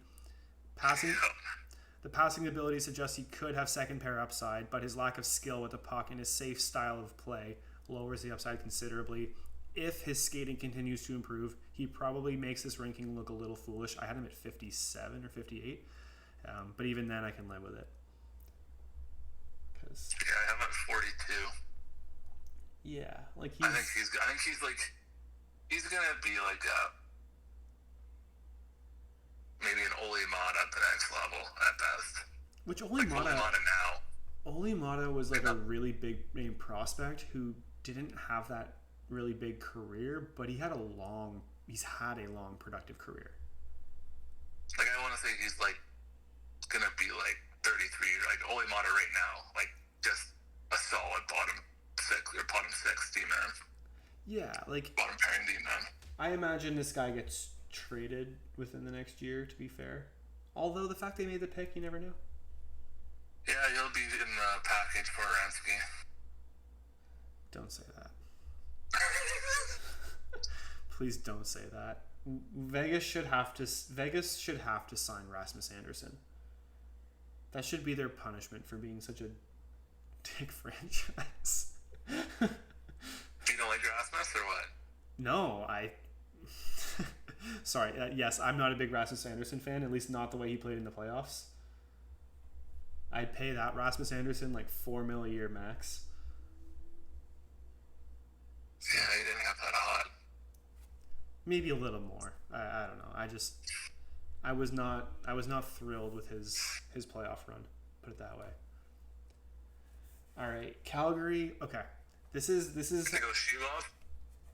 Yeah, that pick would make a lot of sense. The one thing I know about Calgary is they actually do value production. Yeah. There's no way they're taking Blale. There's no way they're taking Villeneuve. They're not afraid of Q guys, like the guys out of the Q. Nope, they're definitely not. Shilov could be the pick. Preston could be the pick. I actually think Hextall's the pick here. From an analytics standpoint, he has the best profile remaining of the players that I have in my first, and of the players that I have in my second. There's no one other than Shilov and maybe Shrenko, maybe Steiner, but we're not looking at first round picks here. To me, the only one that has first round. I would love if Steiner went in the first round. He shouldn't, but just for the pure love of the player. Yeah, I get that. Okay. I'm gonna make the guess, and I'm gonna say it's Mathis Preston here. Please welcome back Lanny McDonald. You know what? They took Potter last year late. No, I'm gonna say Hextall. I'm changing it to Hextall. See if Lanny can get it out. Has been the most. Okay, no, I didn't. He wasn't looking at the card, so I'm like, he's definitely not making the pick. He's riffing. Gotta love him. Best if he just showed the pick to the camera before he gets to it. Oh! I can see the card. I can't see it. need 4K. They're just like, do not zoom in, whatever you do. You can see the entire card. Okay, he's looking down. And with the 30th overall selection in the 2026 NHL Draft, the Calgary Flames are proud to select from Youngstown in the USHL, Good call. Hextall. Yeah. So, all right. So I'm just gonna quickly go over why I think they made this pick. Cut me a few seconds of slack here. I gotta pull up the USHL data.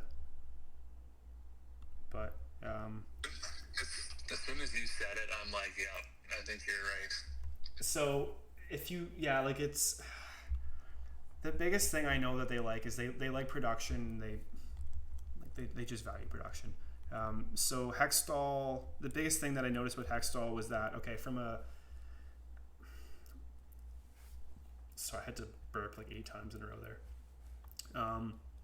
Okay, so looking at this year's draft class, I've been pulling data, typical prospects to pro stats data, but then I've also added things like slot shots, slot passes, zone entries, zone breakouts. And then I've been looking at how players progress throughout the season. Hextall was one of those players that had, the scoring progression, he kind of hovered around that 1 scoring point per game range. He did have a nice jump to 1.44 in the B sample. The reason, though, that I'm really impressed with Hextall is that his underlying slot numbers are extremely impressive.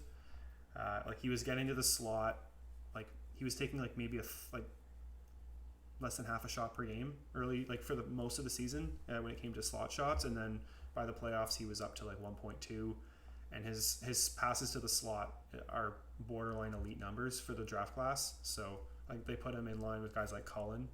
So I kind of like this value personally. Let me go find my Hextall. Like, where did you have Hextall on your board? I had him at 32. Oh, nice. Which it's pretty close. There's a couple guys that I had higher that probably should be lower, but I see a slight twinkle in them that I'm hanging on to more than I probably should. Yeah. So for me, he's not the most explosive skater, but he gets where he needs to be in time to make a lot of plays. He has an improving set of hands and a relentless motor. Make him a really good forechecker, and his ability to protect pucks and win battles makes him a pretty nice complementary piece. His floor, in my opinion, is high enough to slot him ahead of some pretty good prospects, and his ceiling still has room to be expanded, especially if his skating can improve just a little bit.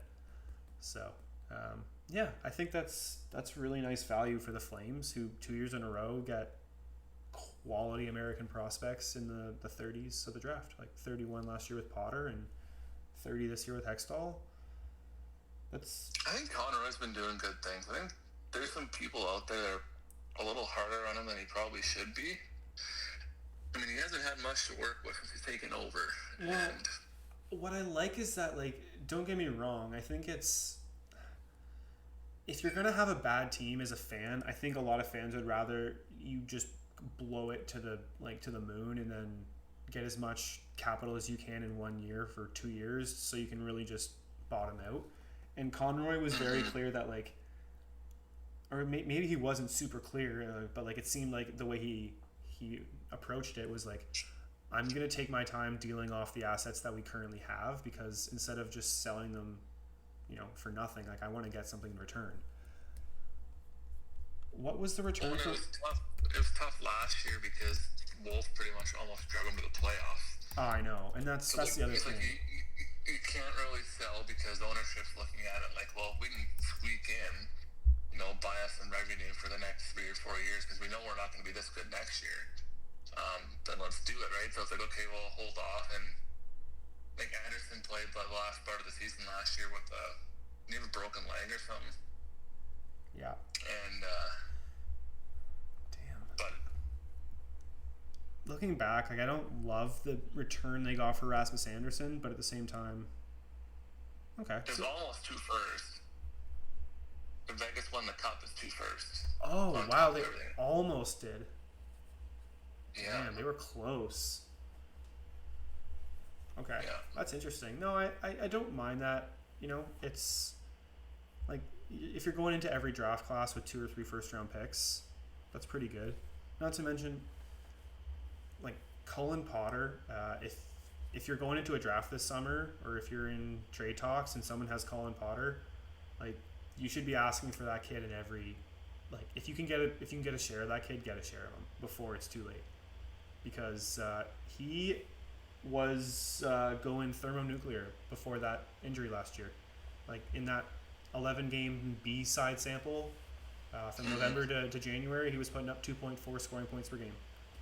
That puts him in line with Porter Martone. So yeah, he was doing that in Arizona State with next to nobody around him. So send him to Michigan State where he can play with a bunch of first round picks, and I have immense confidence he's going to be a top 6 forward for the Flames.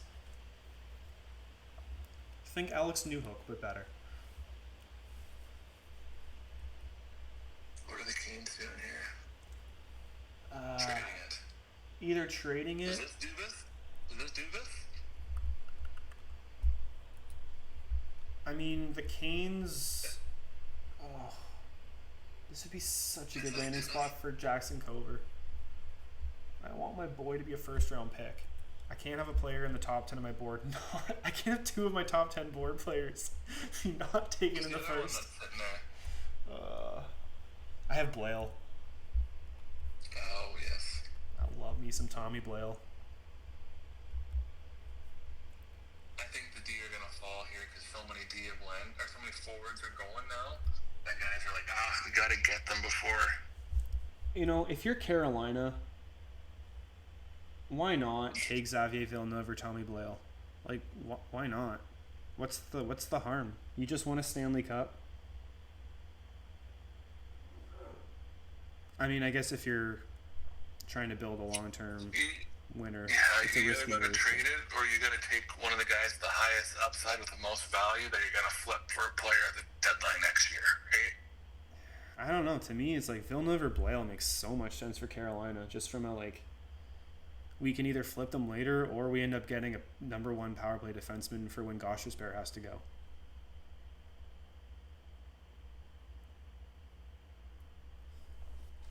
They got options. What's the trade? I believe this is the 9th trade tonight.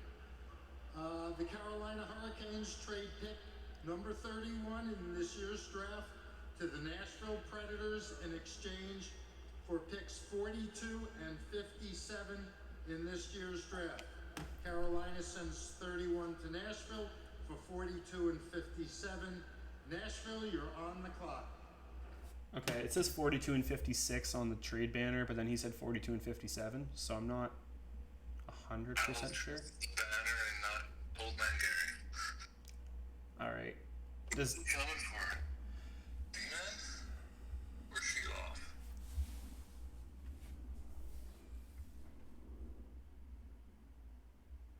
I don't know. I mean, they went high upside with Cullen. Maybe they go back to that well and say, let's double down on speed and let's bring in Mathis Preston. Maybe they go for the upside pick and Jackson Cover. I'm just going to keep saying Jackson Cover until the guy gets picked because it's depressing me that he's not been picked yet. Like,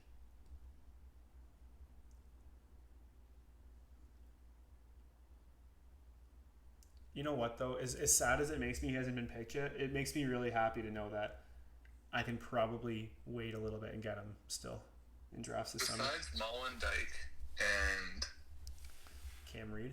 Who's cool too, though. He's looked alright. Cam Reed. Yeah, you gotta go there. It's gotta be... A right shot D-man would make sense here. I mean, maybe... No, they're not taking Tommy Blale. I'd laugh at Sheeloff. I have no idea what's happening here. It's Sheeloff, I think, because Sheeloff or Preston, you're right, but I'm gonna go Sheeloff because all their big name forwards coming up are like more your power guys, right? You need. Yeah, I just don't like Sheeloff at all, so I have a hard time with that one. But I mean, the proper pick would be Preston. Preston if I'm going off my board. The proper pick would be Covert for going off my board. Every pick would be Covert. Villanova is the highest. Villanova and Preston. The Nashville Predators select from Moncton of the Quebec Maritime Junior Blale. Hockey League, Thomas Blyle. I love it. All right. Tommy Blyle the third, I guess. Nashville's building the smallest decor in the history.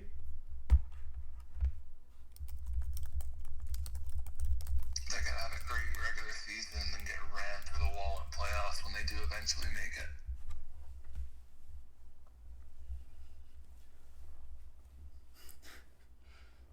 Okay, midgets. I like that pick. I love it too. No, I absolutely love it. That's incredible value. I probably shouldn't have called them speedy midgets, but all right.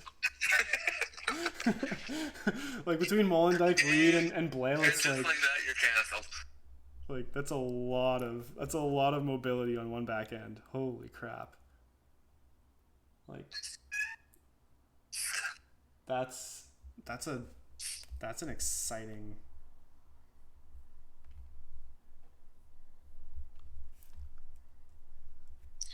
Ottawa. Did they go Tobias? Treball? Treball here? Yeah. I don't know. Who got Sebastian Cossa again? That happened like an hour ago and I forgot. Utah. Oh yeah.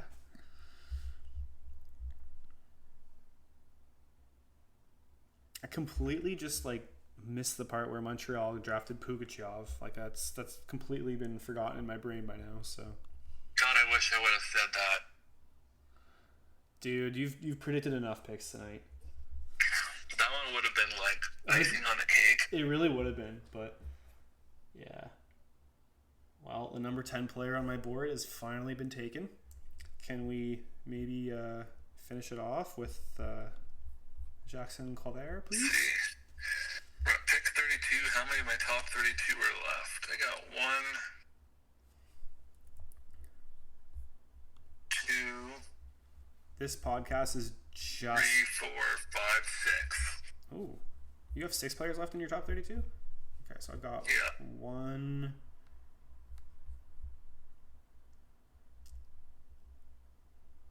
2, 3, 4, 5, 6. Runso, Sherbakov, Bilecki, Villeneuve, Preston, Coer. Yeah, I got Villeneuve at 15, Preston at 23, Culver at 20, Rogalski at 29, Bilecki at 30, Sheilov at 31. So my 20 to 31 are still here, and then 23 and 15. Okay. Who do you think one of our guys goes here? I think Preston would be a nice spot here. There's no way Ottawa takes a defenseman. That would be mental. But do they go Treball? They have Beckman in the system, but that's about it. I don't know how to. Yeah. Just remind me here. I'm trying to remember the picks that have already happened. Who do you want to know? Who did Ottawa take earlier?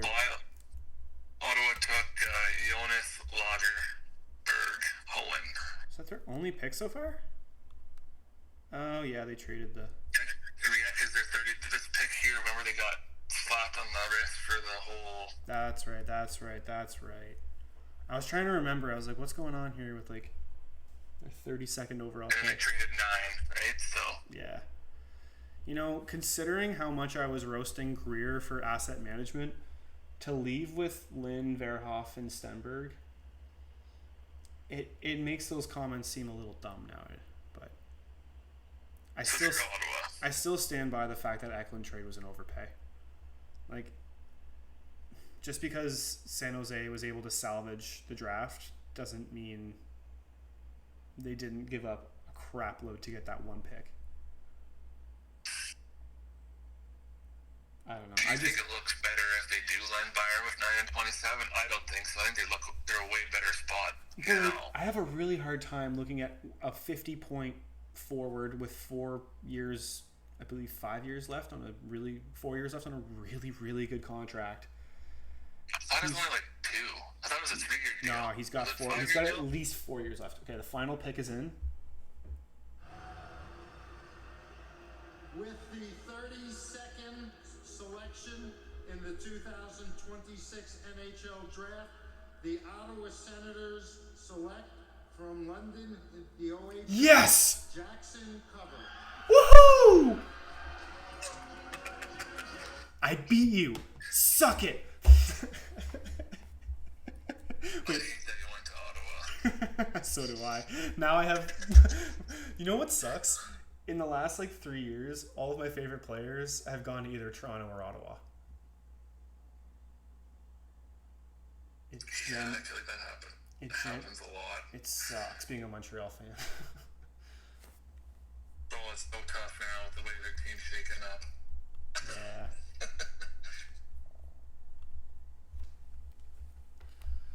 This is brutal. Overdose, eh?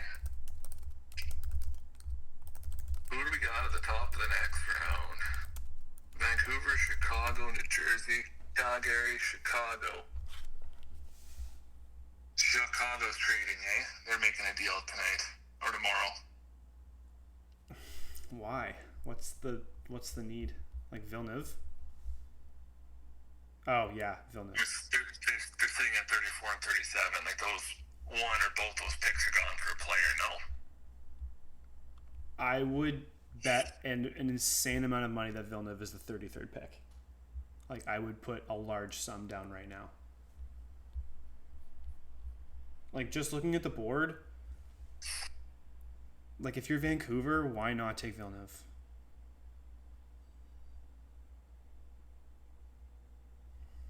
You're 41, 33 and 41. Do you go Preston and hope Villeneuve falls? I have a hard time. Okay, so I'm looking at this right now, and the team that makes the most sense to jump ahead of Chicago would be Pittsburgh. Maybe Seattle to come up for Villeneuve. Those are the two teams I would say would make sense to come up for him.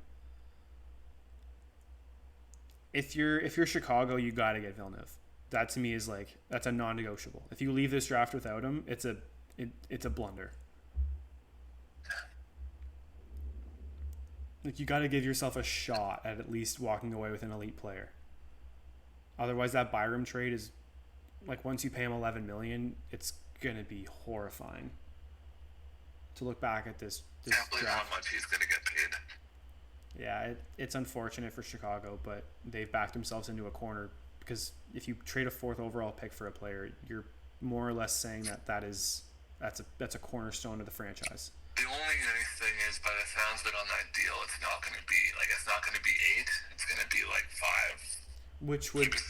Yeah, that would be their saving grace.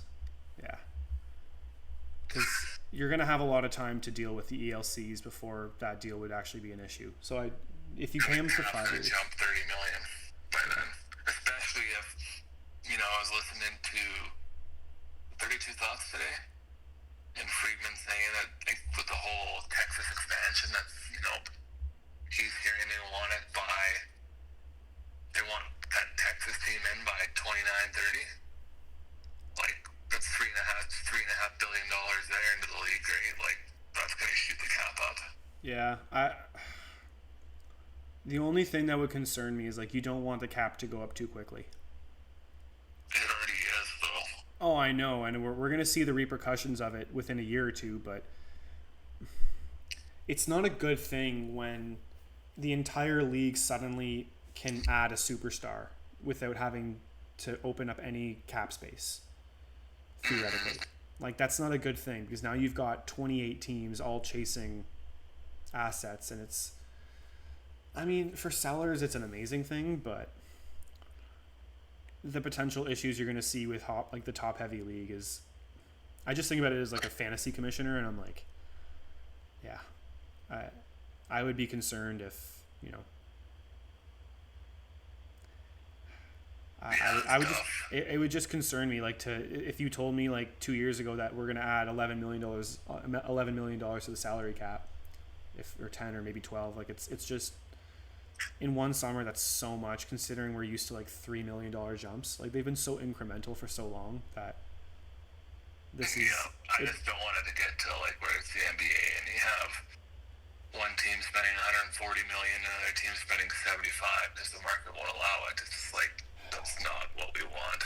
Yeah, I thought about it in a few different ways, and like with hockey, it's you have to kind of spend money to win generally. Like young teams don't win in the NHL unless you have 2 or 3 elite superstar players that are like under 25, and that happens once in a generation usually. Like look at Pittsburgh, look at San Jose, look at Chicago, like, and San Jose only has 1 still, so it really has only happened with like 1 or 2 teams. But yeah, it is concerning. I don't want to see the NHL grow too quickly, but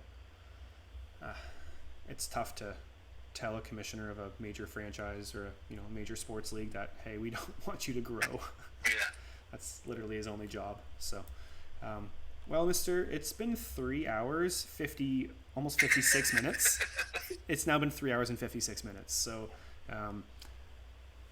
I wasn't expecting to do this. I was expecting to just kind of watch the draft tonight and relax, but I decided I haven't really done much podcasting, and I put a lot of work into the draft rankings and watching tape this year, and yeah, this was fun. And honestly, you predicting like 8 or 9 picks was awesome. So, I love it. I got lucky this year. So yeah, it's some intel, but no, it was fun. Thanks. Had a good time. No, thanks for coming on, and we'll get you back on the podcast soon, because as our head of social media and marketing, we got to get you on more. So sounds good. All right, folks. Well, that's about it for our 2026 day 1 draft coverage. There won't be any day 2 draft coverage, so this is all you get. But I hope you enjoyed, and thanks for listening.